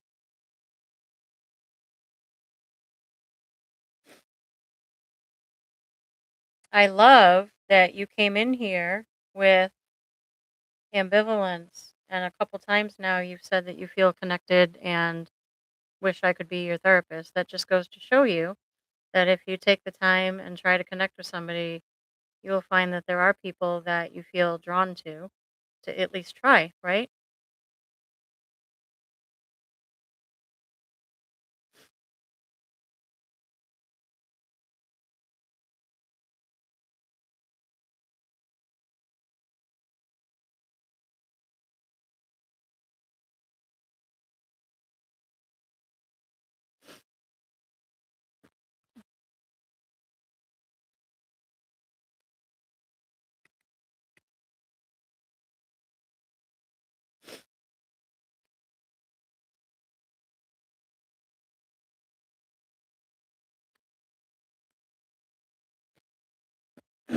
I don't know how he pauses these because I don't know how to pause this to run to the bathroom. I wish I could learn how to do that. How do you pause a live stream? You know? I don't know if you can. I gotta learn how to do that.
All right, I'm back. Did you miss me?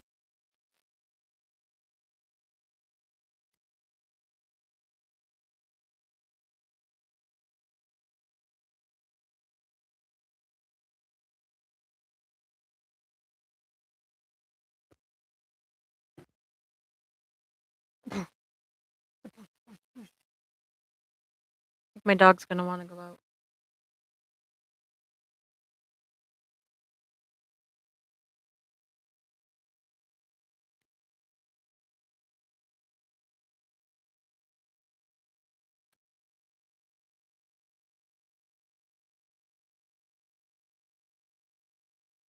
You need to go out, don't you? Gotta walk my dog. Be right back.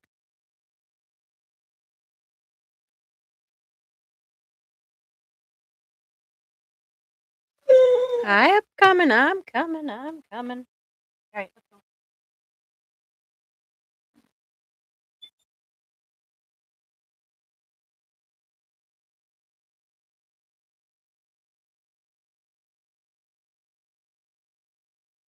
All right, let's go.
It's cold.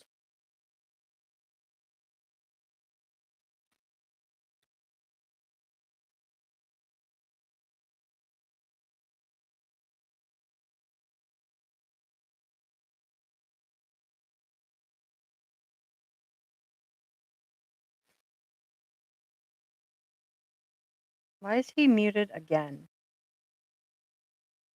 Boop,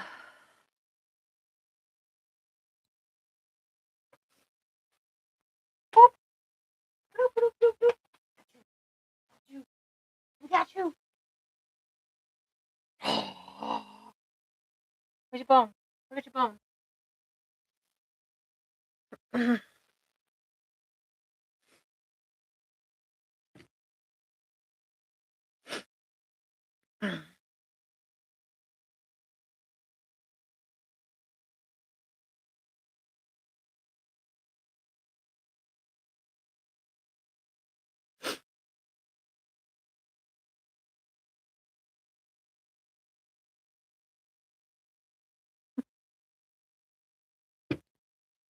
It is raining outside.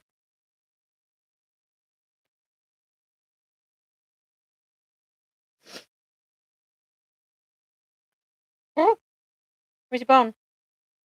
My bone. I'm gonna get it. He's like, no, you're not. No, you's not.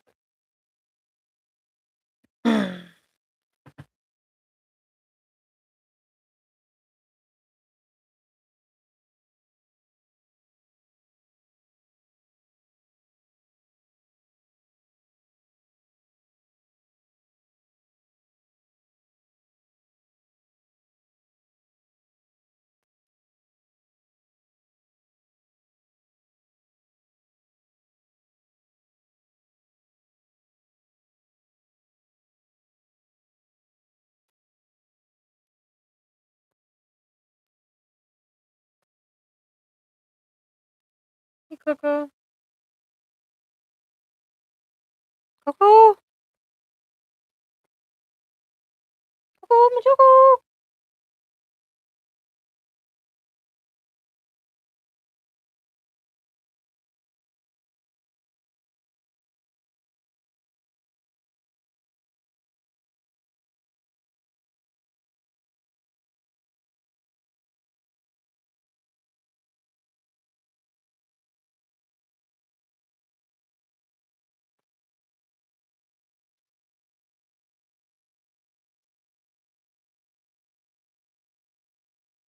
Come here. Up, up. Come here. Come here. Baby, come here. Oh, there you go. See? Come here. Come here. All done with that? Not your jam? Hello? You don't want to come up so I can pet you? Want to stay down there? Fine, stay down there. Where's your bone? Get your bone. How are you live and watching Zach's live? I'm on a laptop. There's Zach. And I'm live on my work laptop. So, pretty snazzy, huh?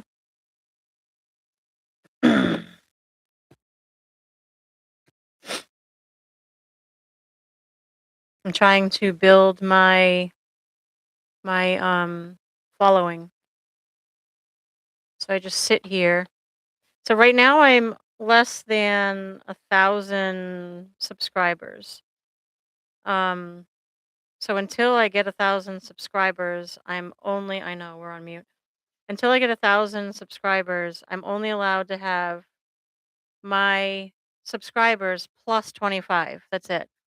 So right now, everybody who's subscribed to me, which I think I'm at 86, they can all come in, which they're not going to because nobody's on at the same time. You can have that plus 25 extras, so I can have 25 non-subscribers. That's it. Um, so the more I sit here and do nothing like this, which isn't nothing because I helped you, right? I hope I helped you anyway. Um, the more I sit here and do this, hopefully, the more my numbers go up so that by the time I get to 1,000 and it opens up my ability to reach more people, I can be a therapist online. Ta-da! So, yeah, I'm learning too. I didn't know. So if you're on live on a phone, you need 50 followers before you can go live on a phone. You can go live anytime on a laptop. You don't need 50 followers. You have to have what's called advanced features opened to add thumbnails. Did you see my thumbnail when you signed into mine? I had Chat GPT make me a pretty thumbnail of like Michelle talks back, goes live. You have to be an advanced certified account for that. So I had already made them on Chat GPT, saved them on my desktop. I also created I found out the algorithm works if your pictures are named. You know how you do .jpg? So if you take a picture, it's got all those numbers and letters. If you name your picture the name of your post, the algorithm will work better for you.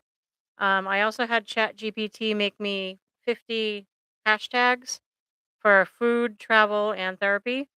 I also had them make 10 um, it's called SEO enriched titles, which is optimized. So it optimizes the search engines for the keywords for it to find me easier. And then I also did a description. I had ChatGPT make me a description of the travel, therapy, and food. So I have a Word document. Every time I open something, I use the thumbnail, I use the SEO optimized title, I use the description, and I use the hashtags. Then I have a pinned comment. If you look up here, I pinned a comment. ChatGPT also helped me type that. So whenever people come in, thank you for coming and thank you for visiting and blah blah blah blah. Well, I use it because it is making me more polished. I could sit here and Google it and do research. Why? It's already been done for me. I could. Uh oh.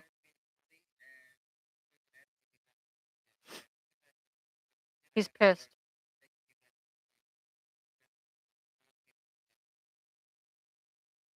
Yeah. He's mad.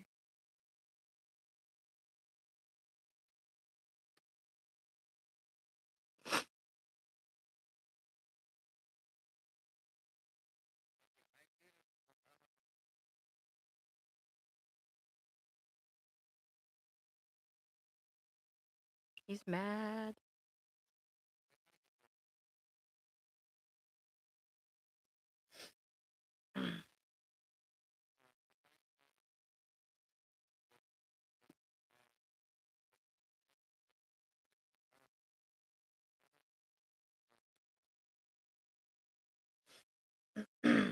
Told you he modded too many people.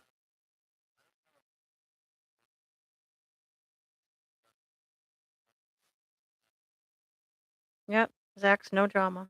I love that about him. So he muted us on purpose, which I don't know how to do. I don't know how to mute myself right now. But he muted us to take a call from Anna, and Anna was pissed about what she's been reading in the chat. Good for him.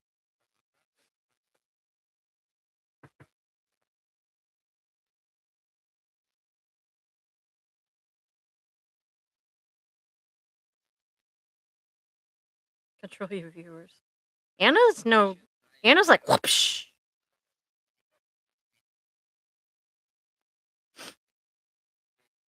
So they're treating him like he's a soap opera when he's an actual human being. This isn't like picking on a TV show. This is a human being on the other side of there. People forget that, I think.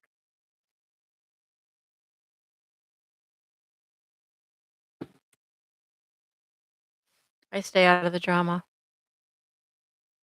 If you noticed, as they're talking about Anna and Jaden and um, Mel, I don't jump in unless it's a fact. Unless I saw something that actually happened, then I'll comment. But if it's just bad mouthing somebody, I don't.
Hey there. Hi guys, who's in here?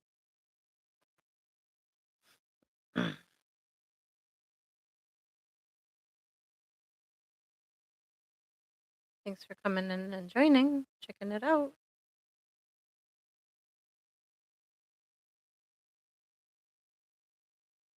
Rescues puppies. How do they know that? Hi, Timmy. You were here earlier, right? Briefly. I think I remember that. You don't talk much in Zach's live, do you? Are you from Zach's live? I remember you being in here before.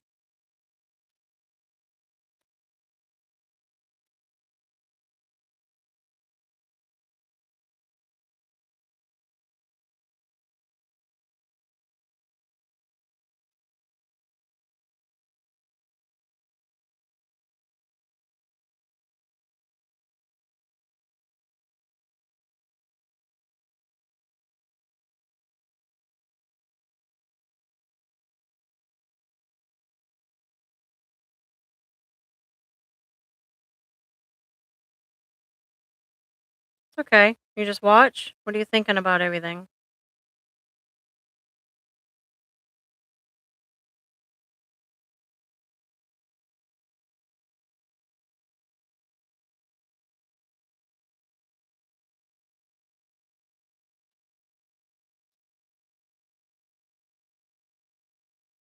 What are your thoughts as you're watching the Zach show? Hey, baby. Come here. The dog misses me. Usually we're on the couch cuddling. Come here. I know you can't jump up because he's so big. Come here. Come here. You want to go behind me? I don't think you can fit. Oh, let's see if you can fit. Okay, up, up. Come on. She's gonna try. She's gonna try. Ah! Come on. Up, up, up. Can you get up there? No, it's not big enough. You are a big dog. Not my fault. Big pit bull.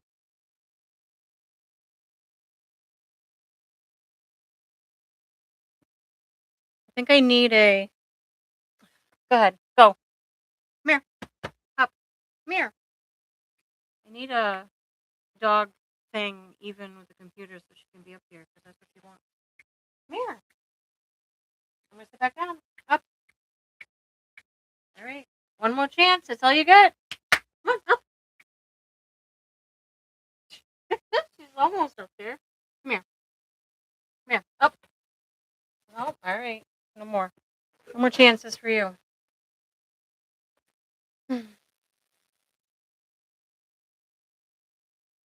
Wow.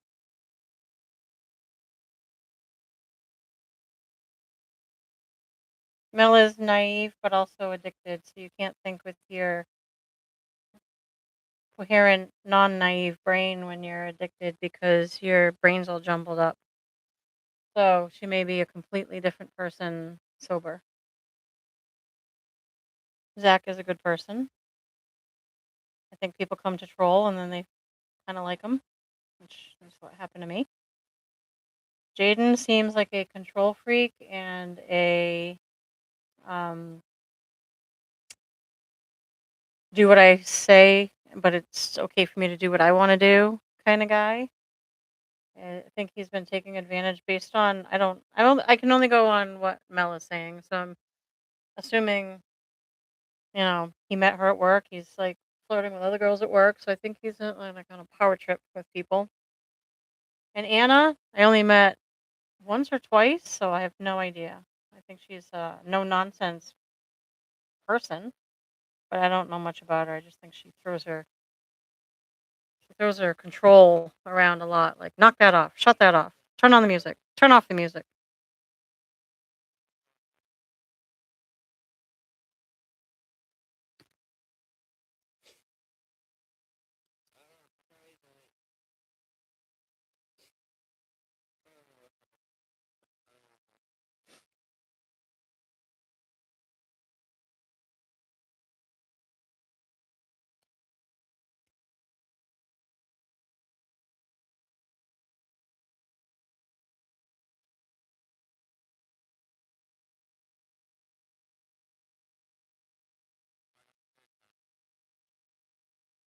Yep, Anna did have a breakdown last night.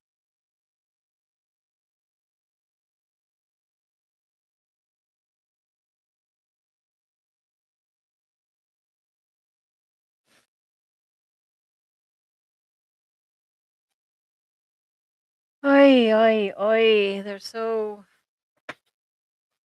dramatic about each other. Now they're all throwing each other under the bus, even though they were all joining in on it. See, I told this was going to happen with mods that have too much power, acting like buffoons, act the fool.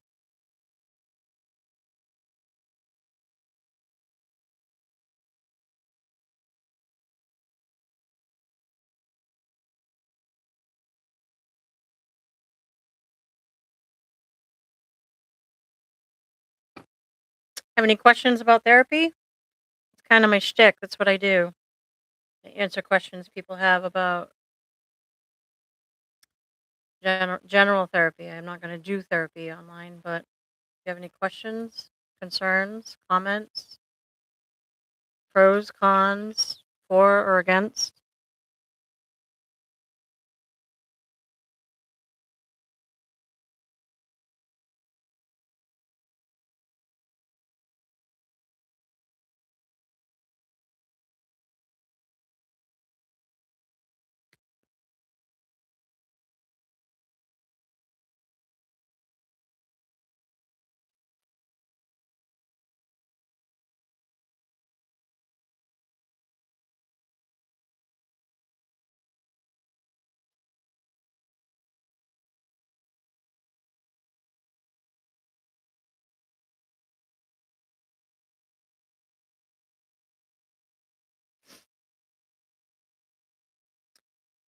Um, can it be useful for everyone? No, for many reasons. Maybe you're not ready.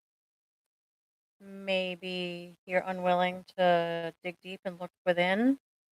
Maybe you're doing it just to make court or your significant other happy. Maybe you have a TBI or developmental disability where you can't do, like, there's different types of therapy that you can use for different types of individuals, but um, not everything fits everybody. Um, some people get a bad taste from a bad therapist. Let me see, what other reasons would you not do therapy if you're not sober? Can't do therapy intoxicated. Um,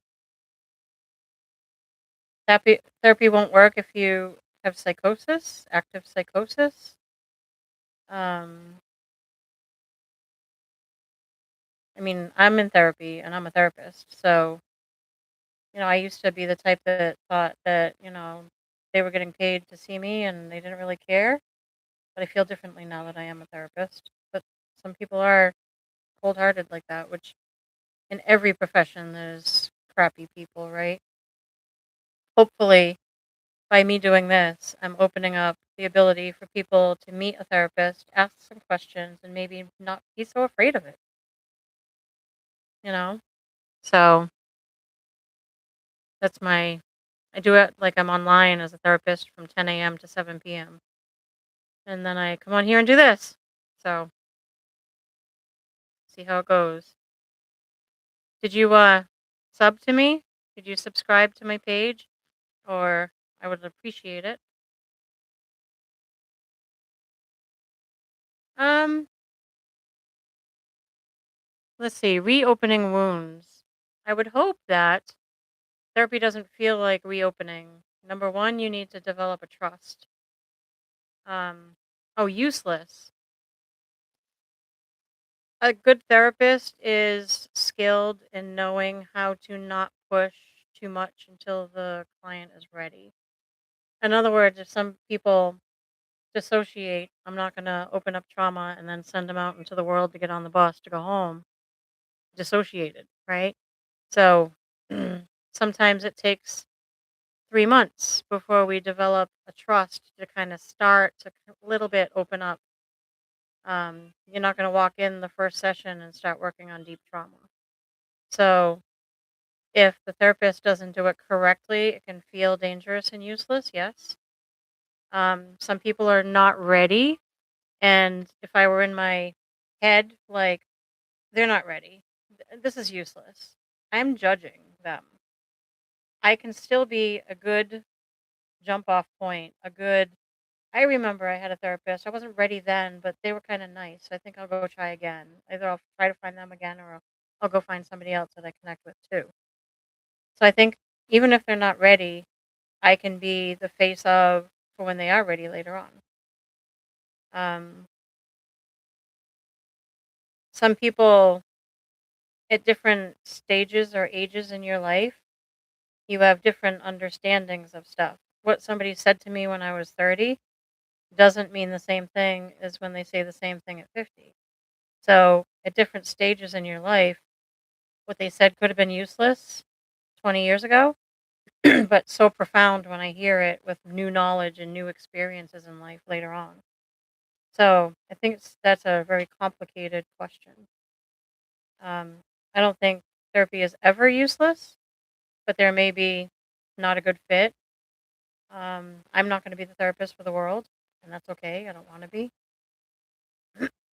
But I don't think anything's ever useless. I think it can open a door and set the tone for later and be a positive jump off point.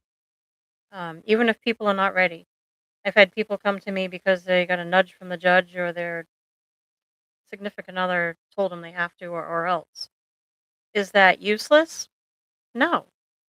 Like I'm still there to listen even if they're not ready. It's okay.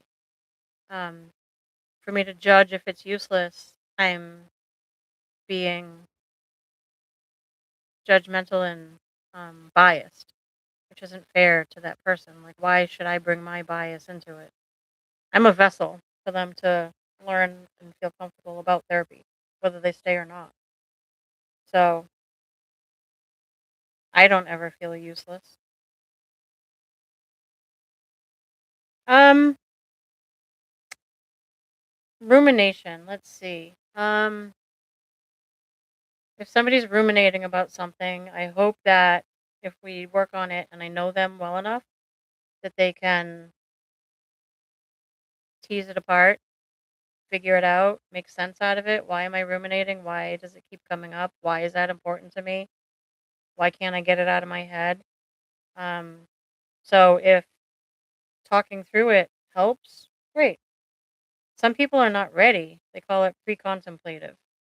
Like the alcoholic who know but everybody knows that they're an alcoholic, but they're just not ready to admit it. So they're stuck in that loop, but until they're ready, you can't make them do different. So the same with rumination. If somebody's stuck on something, that's just where they're at, and that's where I meet them. So if they come to me and they want to ruminate, let's do it. Let's talk about it. Pick it apart. Let's look at it like a Rubik's cube, like all the sides of it, you know? So if somebody wants to bring anger, I let them come in and start screaming. Somebody wants to bring sadness, I let them do that. Whatever they bring to the table, I am a vessel to help them through that. It's not my agenda. I'm not going to, oh, when they come in, I'm going to do this and this and this and this. It's not about me. It's about them. I can say, hey, where we jumped off last week, we're going to start from there. They could come in with something new that happened this week. That's what we're going to do.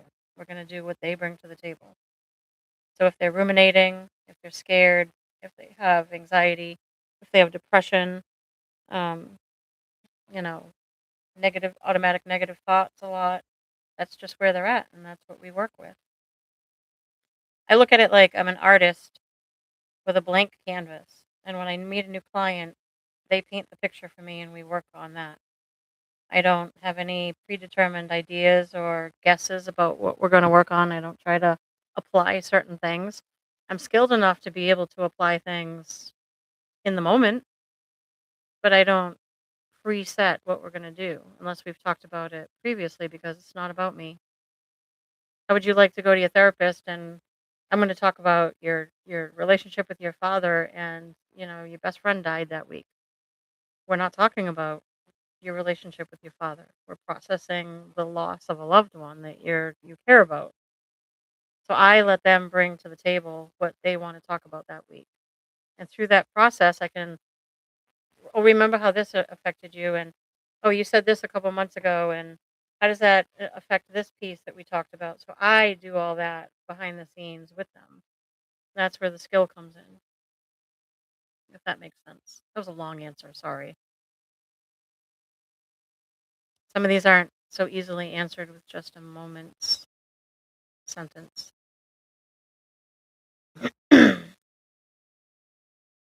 questions, though, Timmy. You got great questions. Rumination is hard. Automatic negative thoughts are hard. All those cognitive distortions we tell ourselves that keep us stuck.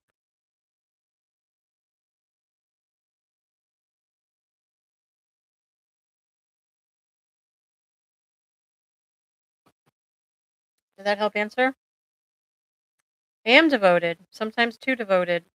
My therapist once asked me, I have a therapist and a supervisor. She signed off on me getting my license. We're still friends. One question she asked me was, "What's one of your strengths?" I said, "I'm an empath." And they said, "What's one of your weaknesses?" I said, "I'm an empath." So my strength can also be my downfall. I can care too much. I can burn myself out. I can not do enough self care. I can get too caught up in my client's life when it's not mine to own. Therapy, when they come to me, is a gift. We unwrap it together, we look at it, we work on it together.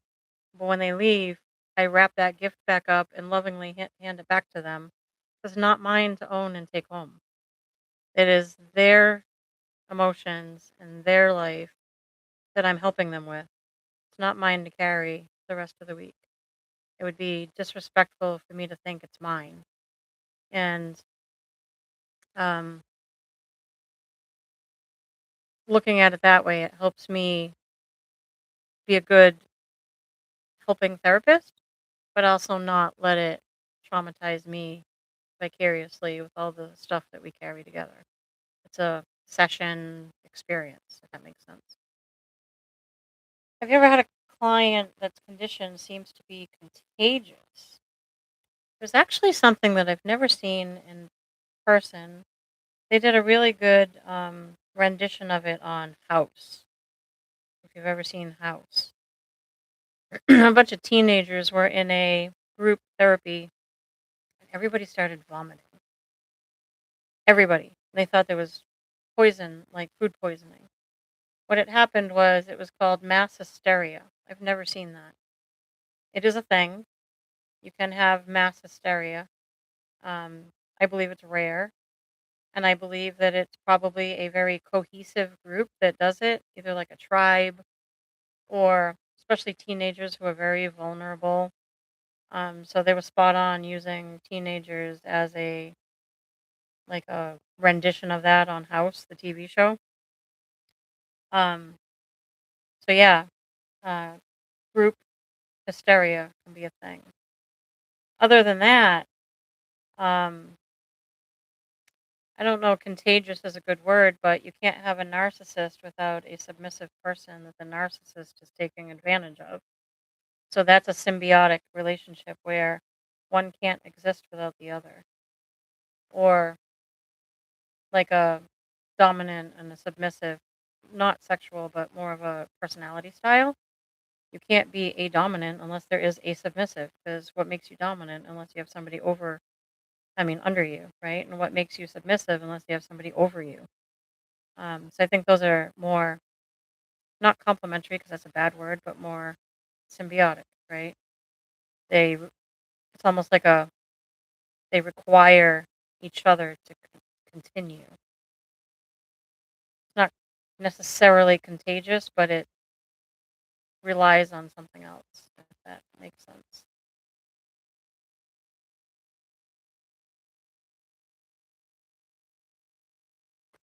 You looking up these questions? Because these are great questions. You're a deep thinker. I can tell.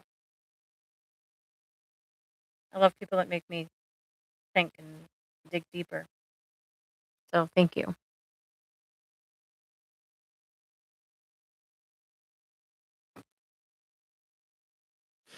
And what I say are my thoughts. I'm pretty sure if you lined up 10 therapists, everybody would have a different jump off point. I'm not pretending to be the know it all guru of all therapy. Um,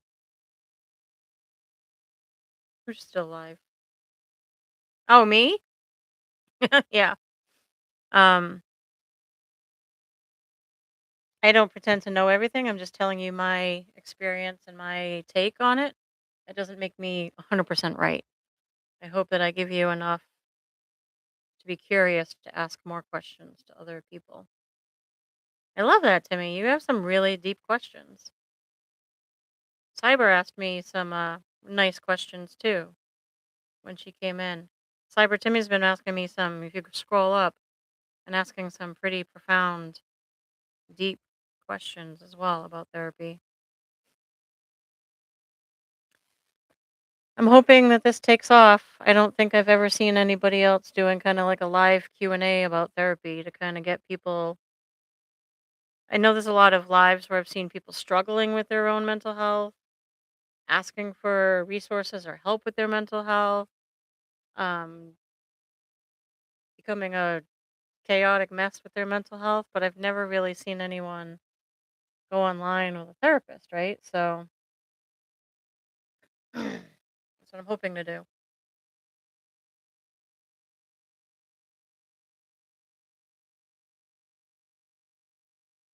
Well, I'm a regular person. I think that I had to dig deep to get there. I also had to do a lot of personal work. I had to learn how to be humble. I had to learn how to tuck my pride and apologize. I had to learn how to love myself. That was a hard one. I had to learn how to process my trauma. And by process my trauma, I still have holes, memories that at my age I don't care to open anymore. I'm almost 60. Don't tell anyone that's a secret. Um, at this age, I'm not going to start opening up what happened to me when I was 5, right? It is what it is. I know what I know. I don't want to know anymore. But I've embraced that. I've embraced my puzzle that has missing pieces and I hung it on the wall, made it all shiny and pretty. But that's my that puzzle with missing pieces is my story, and I'm okay with that. And I think that finding that comfort is key to you not struggling anymore. And I had to let go of a lot of not anger, resentment. That's a good word. Um, I didn't really hate anyone, but I resented things and I resented scenarios. And I learned how to separate that from the person so I don't have anger towards the person. And I reconcile that by saying to myself that even though they didn't treat me or care about me or love me the way that I would have wished, maybe they treated me, cared about me, and loved me the best they knew how. And maybe they didn't have enough to live up to what I expected. But that doesn't mean that they didn't give me 100% of what they had. Maybe they were just defunct in that department. Just like some people don't know how to control their anger, don't know how to process or talk about their emotions, don't know how to trust, don't know how to, like, there's a whole list, right? So it makes sense that somebody doesn't know how to love or respect or, you know, live up to your expectational standards. Expectational, is that a word? Expectations and standards. I went to college to say words that I don't even know if they exist.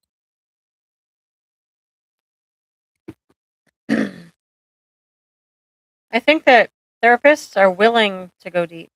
We're willing to tease out the human psyche. I'm fascinated by the human psyche. I would I'd cut off my leg. No, not really, but I would cut off my leg to sit with a serial killer. I just want to watch them. I want to watch their psyche. I want to watch how they play with me. I'm a forensic therapist. I want to watch the game they try to play or the manipulation that they're trying to like weave behind the scenes that they don't think I can tell. It'd be fascinating to me. Just play dumb and blonde. Let him do it so I can watch.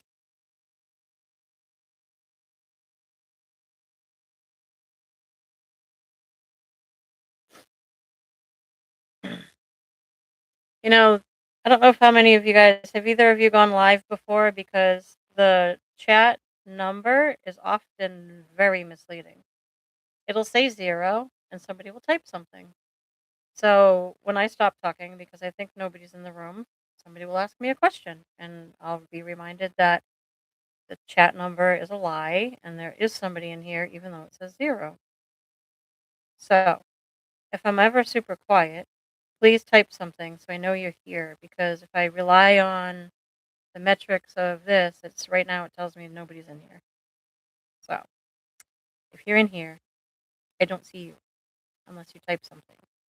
So I don't want you to feel like I'm neglecting the room, okay?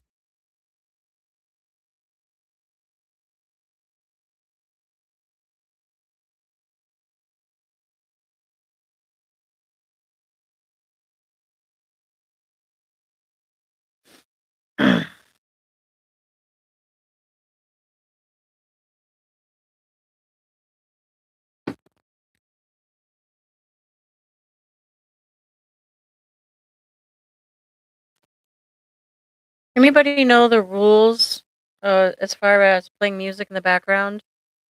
Do you get content strikes for using music that you shouldn't as part of your short or live? What if there's music going on in the background? Like I hear people all the time listening to music when they're on live. What is the rules around that? Anyone know? No idea. 'Cause as I sit here, I want to listen to music, but I don't know if I'm going to get a copyright strike with it in the background. Can you hear the music? Anyone? Somebody just came in. Can you hear my music?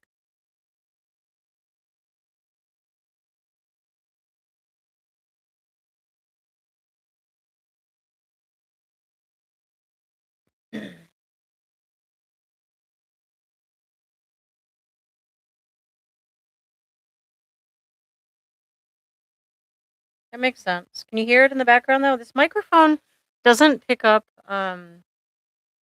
background music. Like somebody said they couldn't hear my dog barking, which I thought was weird because she was barking really loud. Maybe they were just being kind, but I was like, how do you not hear her? So I can't figure this microphone is brand new, so I'm trying to figure it out. Let me tell me when you can hear it. I'm going to turn it up. Can you hear that?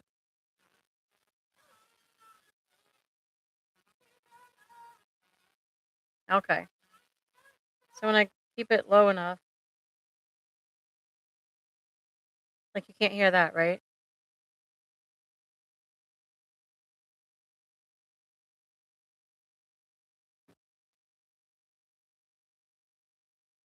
Good to know. I'm going to Google all these questions I have.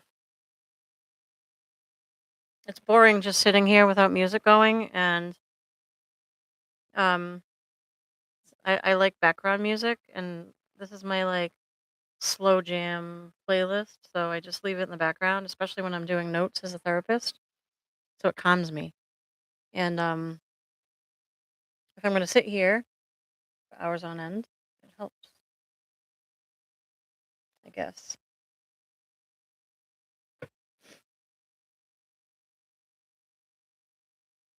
He's eating. What is he eating? Your beef is with Mel and not us.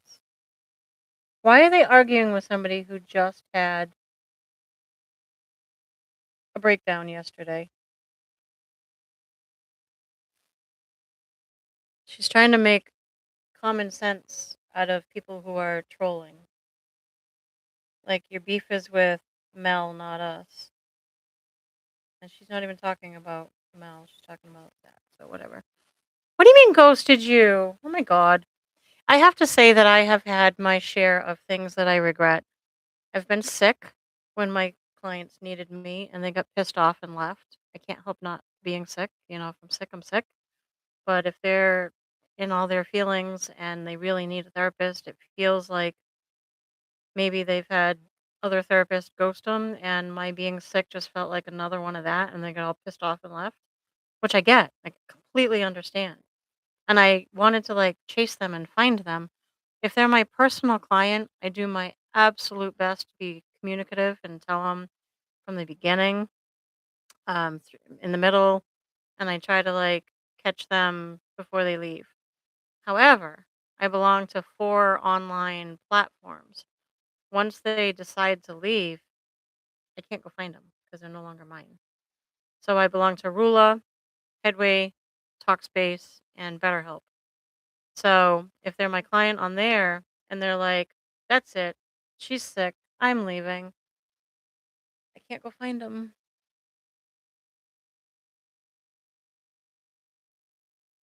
I'm sorry about that. Some people suck. I would like to say I hope it was like a huge life event that he just didn't have handled, but it sounds like he could have at least looped around and let you know that it wasn't about you, right? Makes you feel some sort of way. Like getting ghosted in dating hurts bad enough, but you're more vulnerable with your therapist than you are a date. And getting ghosted from a therapist is the absolute worst because you were intimate and vulnerable, right? Please don't hold that against other people. When you need a therapist, go look for one, but definitely talk about that experience with your new therapist so that they understand how important communication is, especially if there's like a crisis of another client or they're sick or they have to call out for any reason, that they do some good communication with you to let you know that it's not again, somebody ghosting me again.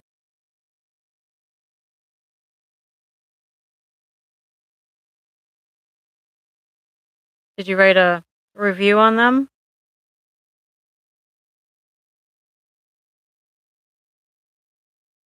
What was it on an app? Was it private practice? Was it somewhere that you can write a review on your experience? I had somebody leave me just this week, and their comment was canceled on me because another client was having a crisis, which isn't fair because I'm in crisis. And then they left, and I felt bad. I can't go find them. They're not technically my client. I don't technically even know their last name because they're part of one of those platforms. So,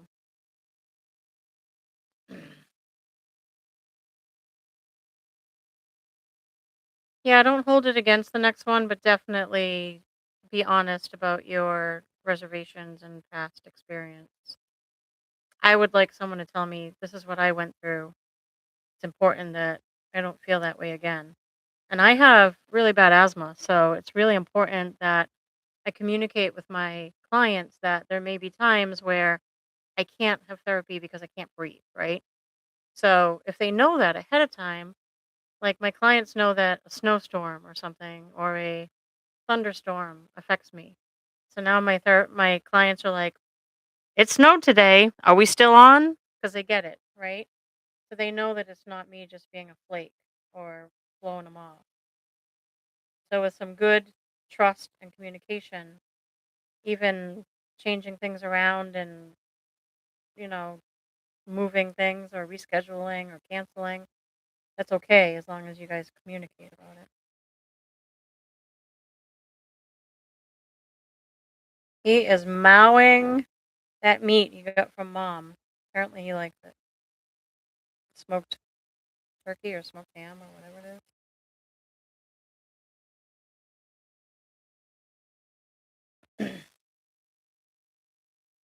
You can make complaints about private people. However, that does go against their licensure. So unless you feel it was worthy of telling on him to get him in trouble where he gets his license, you know, even cooling down and following it up with like, I didn't really appreciate, I thought we were building a trusting relationship, and for you to do that only set me back a little bit and makes me not trust the process. If you say that to somebody, they get it, and he probably would have been like, "Oh my god, I'm so sorry. I was in the hospital," or whatever. And you feel good sticking up for yourself. I know I do.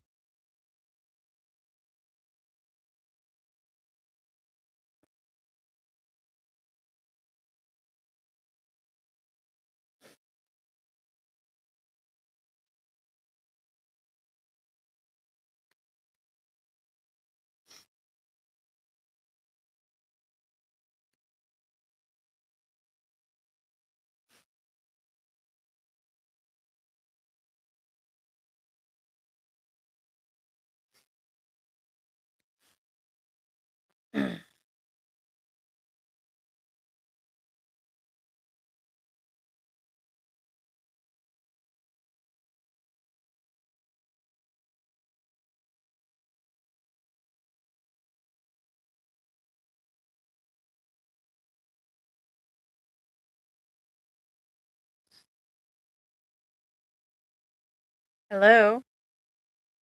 How are we?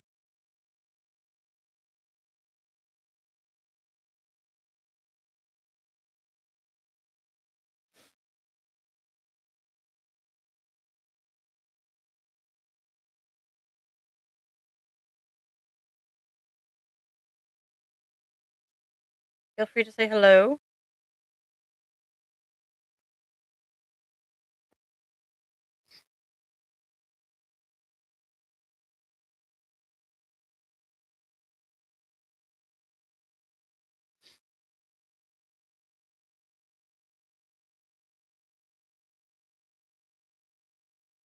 It looks like he's eating pork chops. It definitely looks like a pork chop.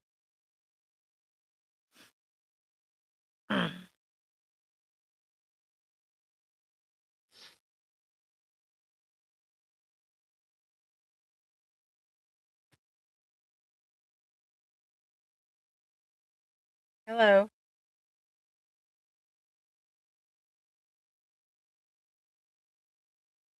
Keeps going 0 1 0 1 0 1. So I don't know if somebody's still in here or popping in and out, which both are fine. But can't rely on the numbers up there because they lie. They lie so much.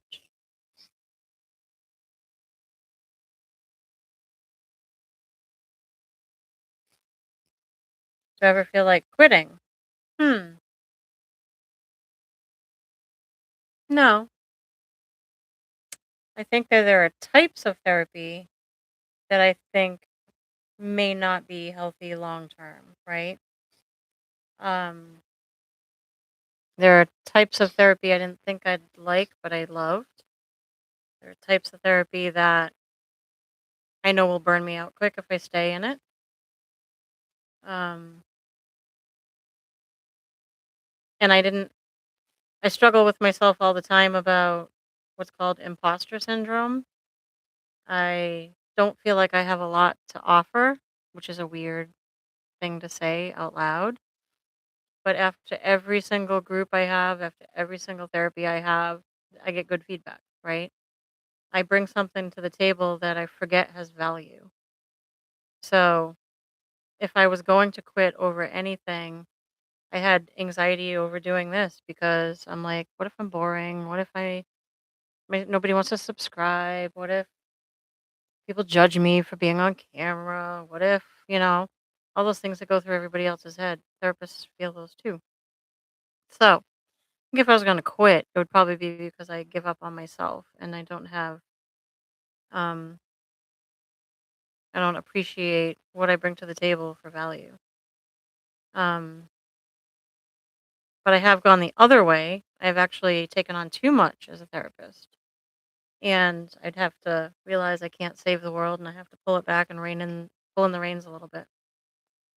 So I have not yet felt like quitting. I also have never disliked a client. They may have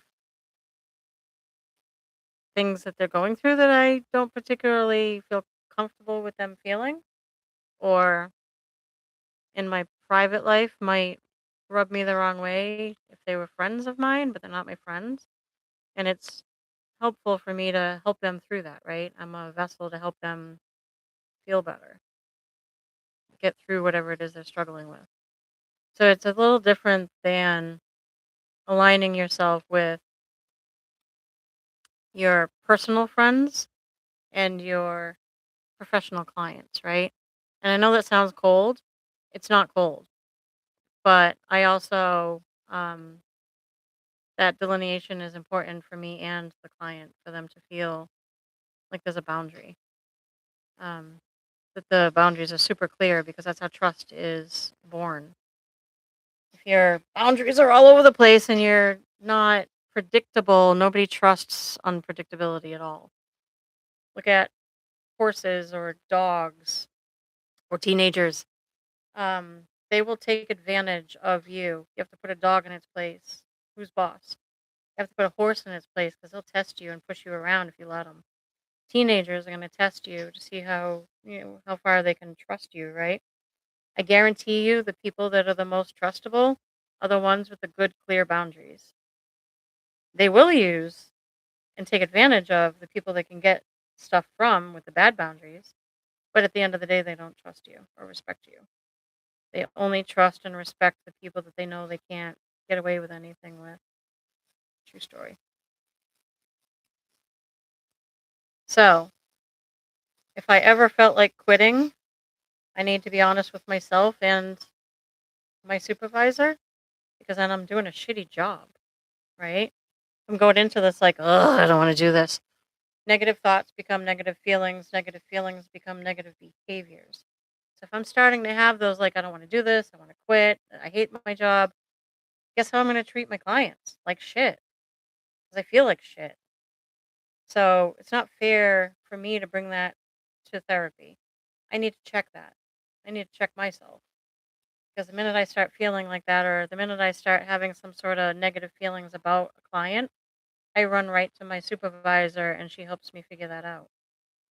And vice versa. I'm attracted to some of my clients. I'm annoyed sometimes. I'm frustrated, but that's how they make other people in their life feel, right? So they navigate with me. I'm like, do other people get frustrated by you? Do other people um, get annoyed by you? Do you find that you use flirtation as a way to connect with people? Like that is good fodder and information to do the good work with the client, right? Whatever it is that they're making me feel, they've made other people feel. So I use that in a way that mirrors to them. Um, this is what I'm feeling. I'm wondering if other people feel that around you. And I'm a human being. I can find somebody attractive, but not take it too far, right? So if somebody's flirting with me, I use that. I say, do you find that when you flirt, it's easy to connect with people without sharing your true self? Like it disarms them, but not really shows who you are. Then they feel all like, how do you know I do that? Same with humor. Somebody uses humor to disarm others, but they don't really let people in. They use humor as a way to connect superficially, and people are laughing and joking with you. You don't know the real them. Take that humor aside. They're not letting you see what's under there. So, a lot of those emotions that come into therapy, a good therapist is going to use that to mirror what this person creates in life, if that makes sense. That was a really deep answer. I hope that helped answer your question.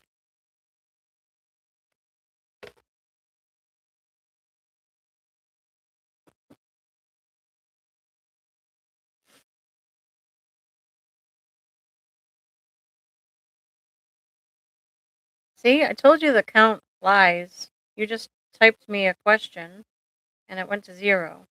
Now I know there's not 0 in here because you just sent me a question or a response.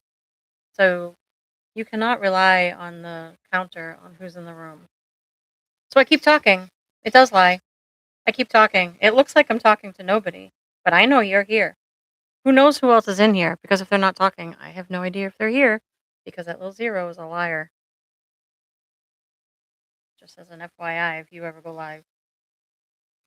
I could be sitting here thinking nobody's in here and looking at my phone and ignoring everybody. I don't mind lurkers because that's what going live is about, right? Not everybody's going to talk, and I don't want everyone to talk. If you want to lurk and learn, have at it. But if I relied on that 0 and I just sat here saying nothing, so now I never know if I'm talking to myself, or I'm talking to somebody in the room, or I'm just like for no reason. So thank you for typing. It helps me learn the algorithm is a liar, and it also gets me used to babbling on live, even if nobody's listening. I don't even think this is going to have value if um, without the questions, if somebody just wants to rewatch this live, put yourself in those shoes. Somebody wants to rewatch this live. Is there value to it? Unless they look at the timestamps of all the questions, are they going to get it? Is it something that can be rewatchable? I never thought of that. That just came across my brain. Because I'm talking about something. If you can get context, you might be able to pick it up. But sometimes without the actual question, the context might not help you understand what I'm talking about, right? And people have asked me questions that bordered on a HIPAA violation or putting in their trauma into the chat. So I'll erase it. So as I'm talking and I say, I really don't want to bring that into a live chat, that's probably something you want to talk in private. I'll erase that. So people who rewatch are never going to know what I'm talking about because I erased it, you know? So I wonder if this has value to rewatch or if it's just valuable in the moment for the Q&A. I know what I'll do. Repeat the questions. I was just going to say that. You took the words right out of my mouth. I have to remember that now. Thanks for thinking it with me, thinking it through with me. I'm not stupid, I promise. I don't know why I had to talk through that to be like, Michelle, just say what the question was. That easy. And they don't have to read the quotes. So there's no way I'm stupid. Oh, yes, I am. I can do something so ridiculously, redonkulously stupid. My ex used to say, "You're so smart, you're stupid." Because that makes sense, right? I am so brilliant in some areas, but how did you do what you just did? You're so smart. How? What just happened? I'm like, I don't know. And a brain fart. Like I've done some pretty stupid things. I have so little vulnerability about me.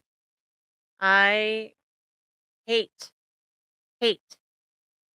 I'm a sapiophile, which means I appreciate other people who are intelligent because they make me think deep, and you're making me think deep with all your questions. So I love that. But I hate um being so smart. People have said to me, um, stop therapizing me. Stop using all the big words. I intimidate people. I don't mean to. It's just I'm well read. I in my trauma as a kid, reading was my outlet. So super smart in vocabulary. I'm teaching my grandson how to kick butt and Scrabble. Like he's only 11, and when he gets to college, he's going to be probably in the tournaments. He's really good. Um, so I appreciate intelligence, right? But to navigate my non-college life, because in college you're surrounded with a bunch of other think tank people, right? That are on the same level. But once you get out of college, just to navigate the world, I sound like a know-it-all. I sound smart. For instance, I used to work at an agency where all my colleagues were like, "Oh, you're going to take the exam? I failed 4 times. It's hard." Another colleague was like, "Oh, I had to hire a tutor. It is no joke. They're redoing it, so it might be a little easier, but you can dig yourself into a hole and get a lot wrong." So of course I go in with nervousness, and I'm like, "I don't know how to study." The book was this big. I'm like, "I'm not reading all that." Right, yeah. So I'm gonna loop back. It's gonna be a little bit long, but it makes sense, right? So I'm like, I don't know how to study. I go to all my friends and I'm like getting all their now I'm nervous, right? My colleagues are like, the test is hard. They're trying to redo it because it's so hard. Why don't you wait until the new one comes out? So I did wait until the new one came out. Talking a mile a minute too. Trying to make my long story shorter.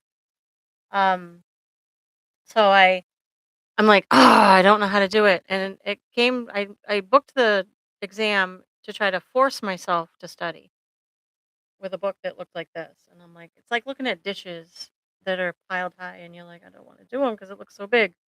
Same thing with the book. So I decided I was going to um take the test. If I fail, I can take it again, and then I know what it feels like, and then I'll know where I lack, and I'll know where I wasn't so self-assured, and I'll know how it feels. I passed. Didn't even study.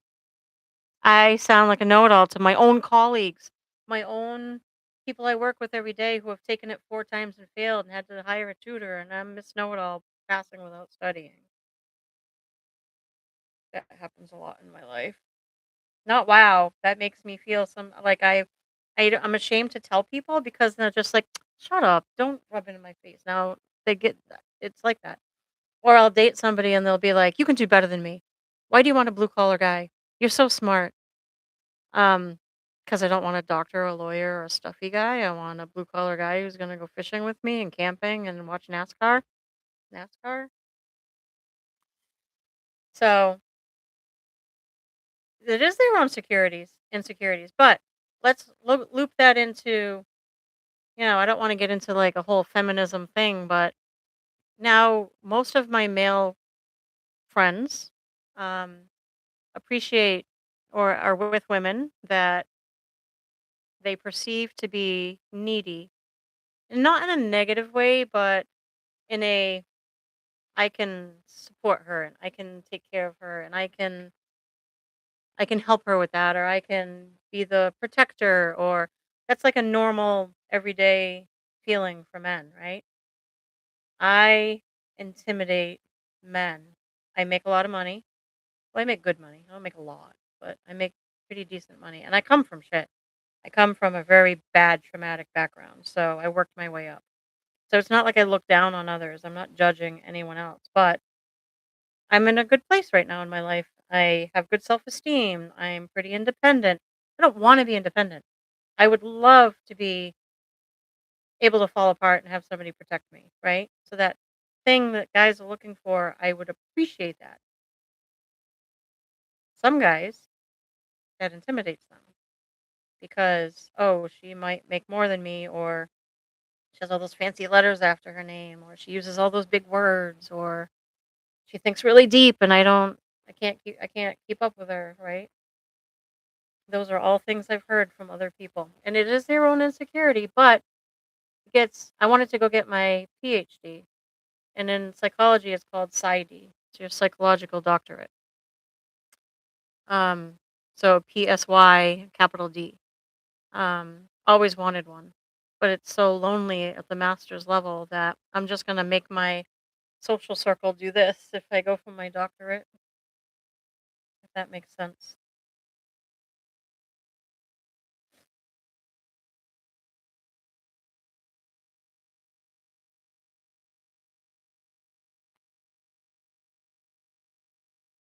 So not being stupid sometimes is a double edged sword.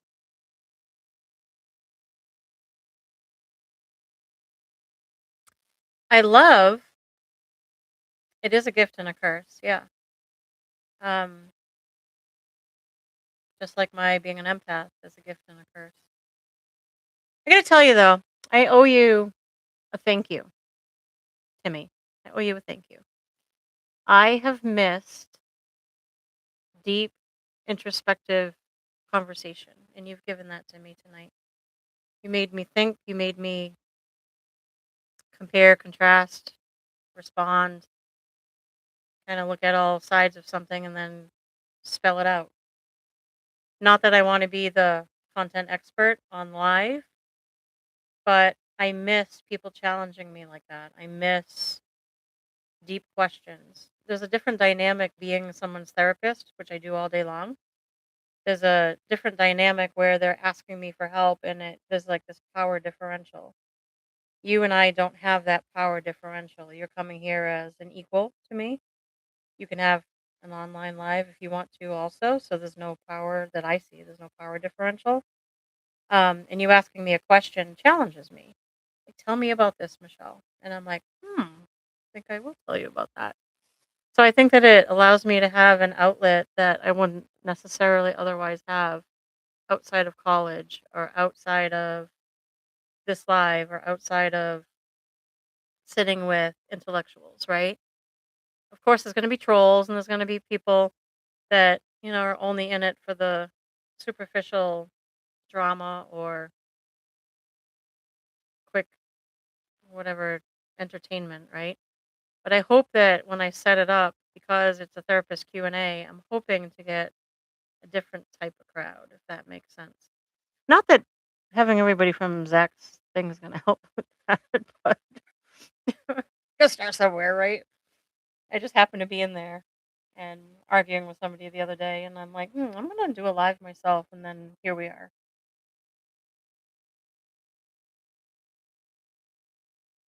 So yeah, I that's what I wanted to do. I've heard so many people say, "I'm afraid of therapy. I've never been to therapy. I'm against therapy. I don't trust therapy. I've had bad experiences with therapy. Um, uh, you get paid to tell me things. You don't really care. Uh, who diagnoses? You know, who can prescribe meds? How do you navigate mental health? Did you know that not everybody can go to a community mental health center? I thought when I was going to college, I just had an epiphany. I'm like, I thought, all excited. um, I mistakenly thought you move into this town. There's a community mental health center down the street. You need mental health services. You want to see a therapist. You just walk in, apply, see a therapist. It's not true. Not true. I did not know that. You have to have this set of diagnoses and this set of symptoms, and those symptoms have to be impacting your life greatly. Those are the people who get the help. You can have this symptom and these diagnoses and these symptoms, but you're in a good place. They're not going to see you. You can have a diagnosis or a symptom that doesn't make the list. They're not going to see you. They make the money go to the people who need it the most, which makes complete sense, right? I was mistaken when I thought community mental health meant anyone in the community can walk in and get mental health. Isn't that weird? Weird. I sat there going, well, why do you call yourselves community mental health? It should be like targeted mental health or coordinated mental health or something that gives the impression that here's the money and these are the people that get it because they need it the most, right? But when you say community mental health, it sounds communal. Nothing communal about it whatsoever. So there's that I learned. I was flabbergasted. And then the first time they let somebody go and took them off the thing that was actively suicidal or psychotic or whatever, they were like, "Well, discharge him." I was like, "I'm the intern, and I'm listening to the psychiatrist say, okay, discharge him." And I had like this, "Oh my god, don't discharge them. They're struggling." Like I had this like need to like save them. What is that called? Superman complex or something? I wanted to go save them. And I learned a long time ago that not only number one, you can't save the world. Number two, people have to be ready. Number three, learning to let go and trust the process is important. Number three is the most important. They are tied into their friends, their family, their community, maybe a case manager. Maybe they see a different therapist. Maybe they see a different prescriber, their PCP. All those people are conduits for somebody to be caught that need help. You can't hold on so tight as a therapist that you're afraid to let them go out into the community. If they're not a danger to themselves or others, you can walk around actively psychotic. You can refuse to take your meds. You can refuse therapy. You can go in and out of inpatient all the time. Like that's life. And that was the hardest thing for me to learn ever. That was hard. You want to not let them leave because you know that if they only could get it, if they only would stay and sit still long enough, I promise they'd feel better. You know that, but they don't. They're not ready. So that was a hard lesson for me to learn that community mental health doesn't mean you can access it. And just because there's an open seat for somebody, they might not be ready to use it, even though they really need it. So, as a therapist, those are hard things to learn because by nature we're protectors and carers and helpers, right? You can't help the people that don't want to be helped. You can't protect people who don't want to sit still, unfortunately.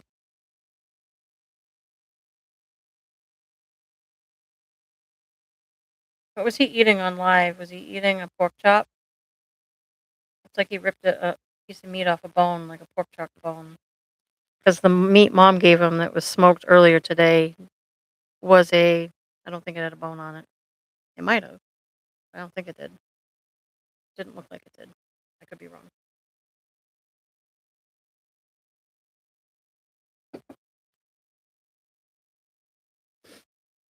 Can you see somebody coming in here and rewatching this and they're like, who do they keep talking about? She keeps looking down and talking about somebody. Somebody who doesn't know Zach from a hole in the wall rewatches my live.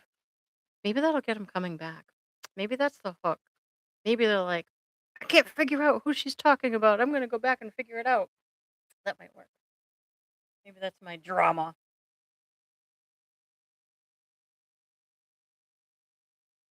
right?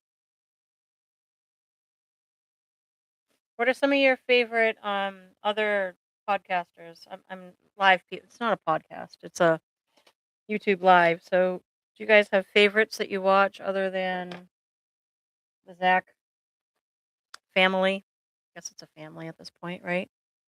The Zach characters, cast of characters. There we go. That's a good one. Cast of characters for Zach. What are you guys' favorite? I've been writing down other people's favorite YouTube live streamers because for one reason or another it caught their attention. So I'm all over the place with what I save for subscribes. I got people in different countries because I like African egusi soup and fufu. I'm over here watching Zimbabwe children dance. I'm over here watching this lady in like Uzbekistan make bread. So I'm all over the place with my subscribes. So I welcome suggestions on things that you have found interesting and keeps your attention. I've also been watching some very weird people that do weird things. Yeah, you guys ever see the guy with the toilet bowl on his head? There's also a couple that wears knitted corn on the cob things on their head. There's also two guys in Vietnam pretending to be um, monks, but they're very dramatic and grifters. I call them lol cow grifters. Just learned what that was the other day, but they're definitely lol cow grifters. Um, I also thought about. You guys can tell me what you think. I also thought about any money that's donated to me. I would do live videos using that money to pay it forward out in the community. That is something that I really want to do. I thought about jumping on one of those vans that go out and talk to people that are either addicted or living on the streets or homeless or all of the above or none of the above, um, unhoused people. Um, just so that, you got the people, the case manager and all that, but I want to be the therapist that like, how you doing? How you doing mental health wise? Just be like, same thing I'm doing here on my live to do that on the crisis van with the crisis team because I don't think a therapist goes around with them. I know they have a crisis team that gets you into like ACT services. So if you're actively in need of mental health because you're in acute crisis, which is where they go. But I would go to like the gen pop, unhoused or um, people that the crisis van is going to see. So that crisis people can go work on the crisis that needs to be hospitalized or tied into services urgently. But I could also just sit down, pull up a chair, and talk to somebody. No, no crisis, just talking. It's something I thought about doing for volunteering because I need to get out of my house. I work in this house all week long, just me and my dog. which is why I brought you guys into my life. Mm.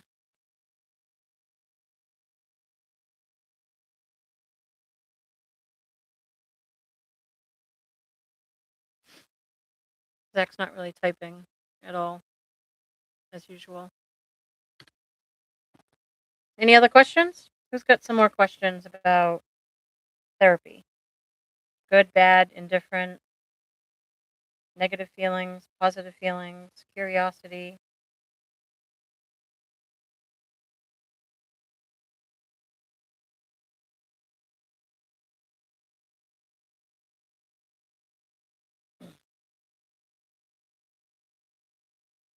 Don't be shy. Put it in the chat and I'll answer within reason.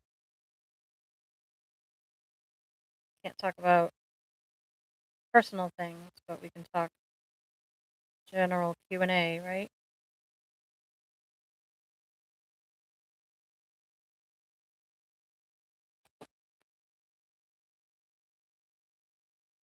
Why are we staring at the ceiling again?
Hey there, whoever just popped in.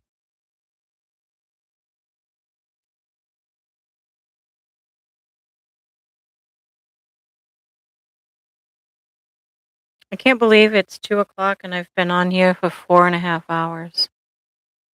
Isn't that weird? 4.5 hours.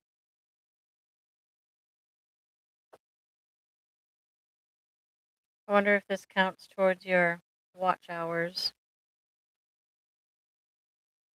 I'm still learning all this. I know nothing about any of it.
Hello, welcome.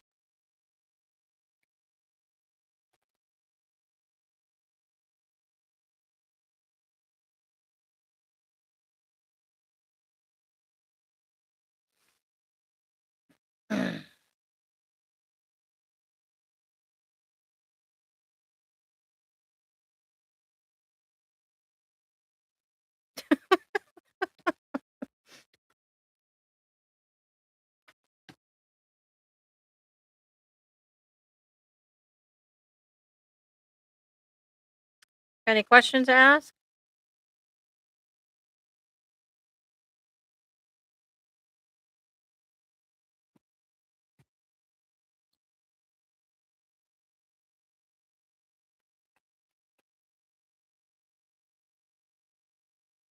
Phone's moving.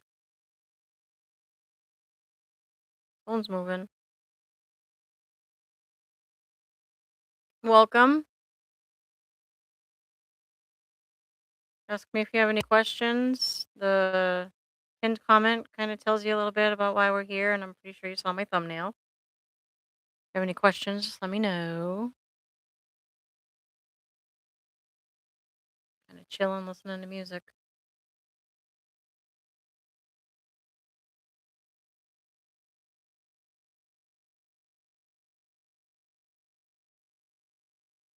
Oh, I like this song.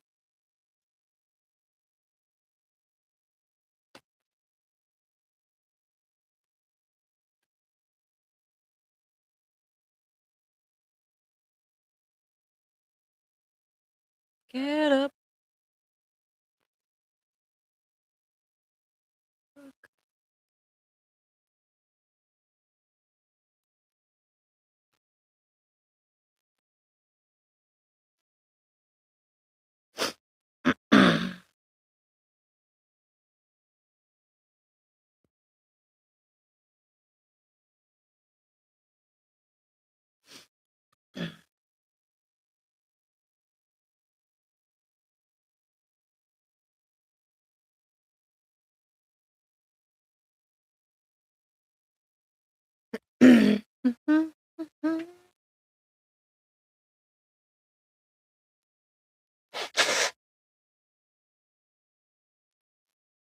Just see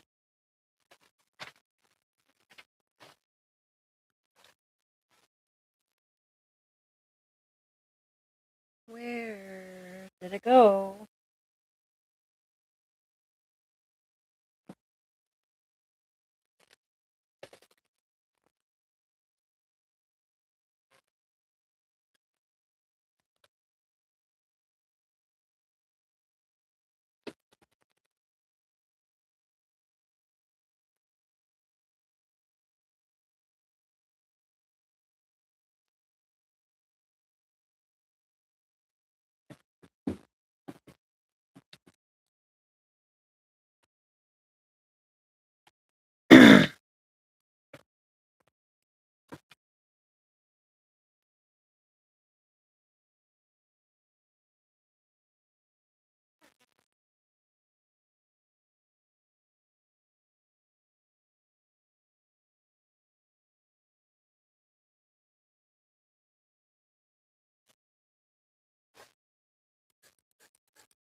Hello, whoever just came in.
Hey there.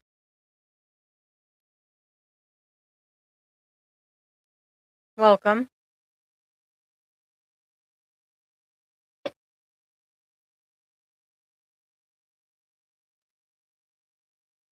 Who just popped in? Wanna say hello? Hello, hello.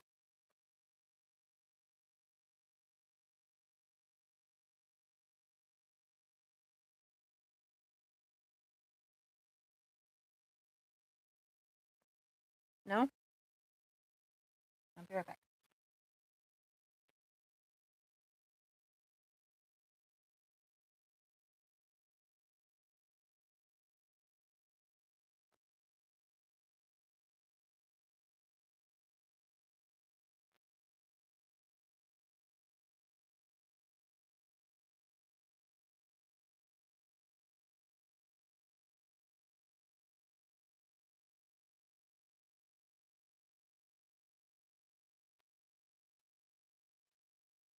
I'm back.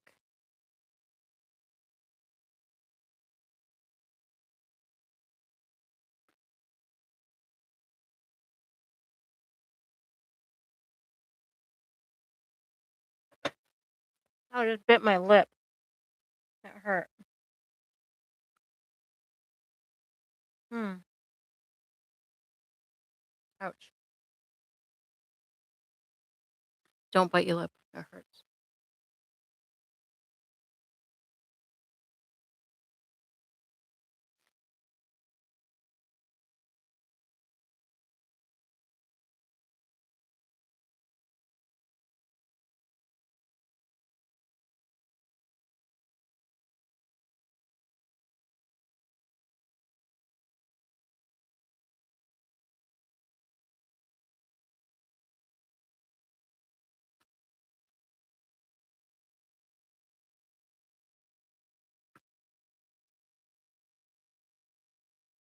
Hello.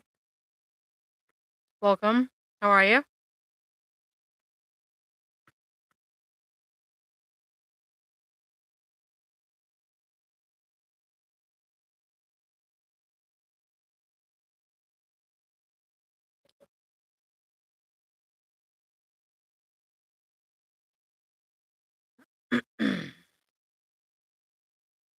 Hey, Cokes. Come here. Am I ready to go to bed?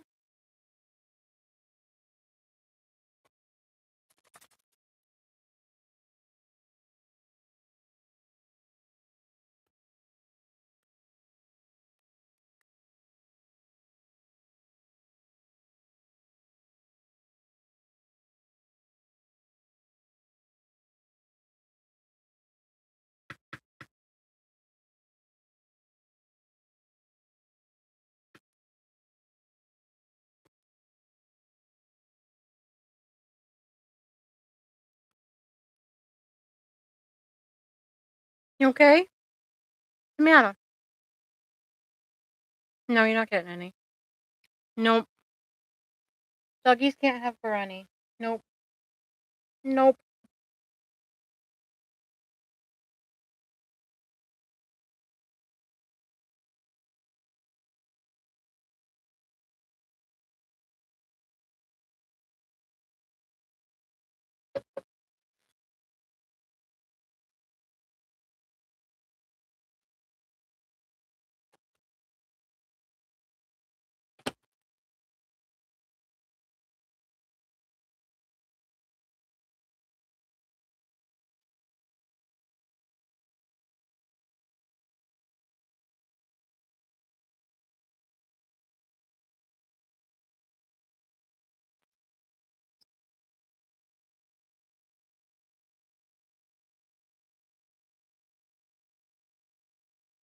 What are you freaking out about?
Where's hot?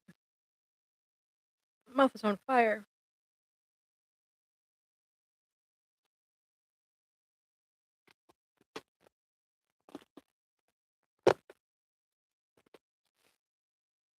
My mouth is on fire. So's my nose. Ooh.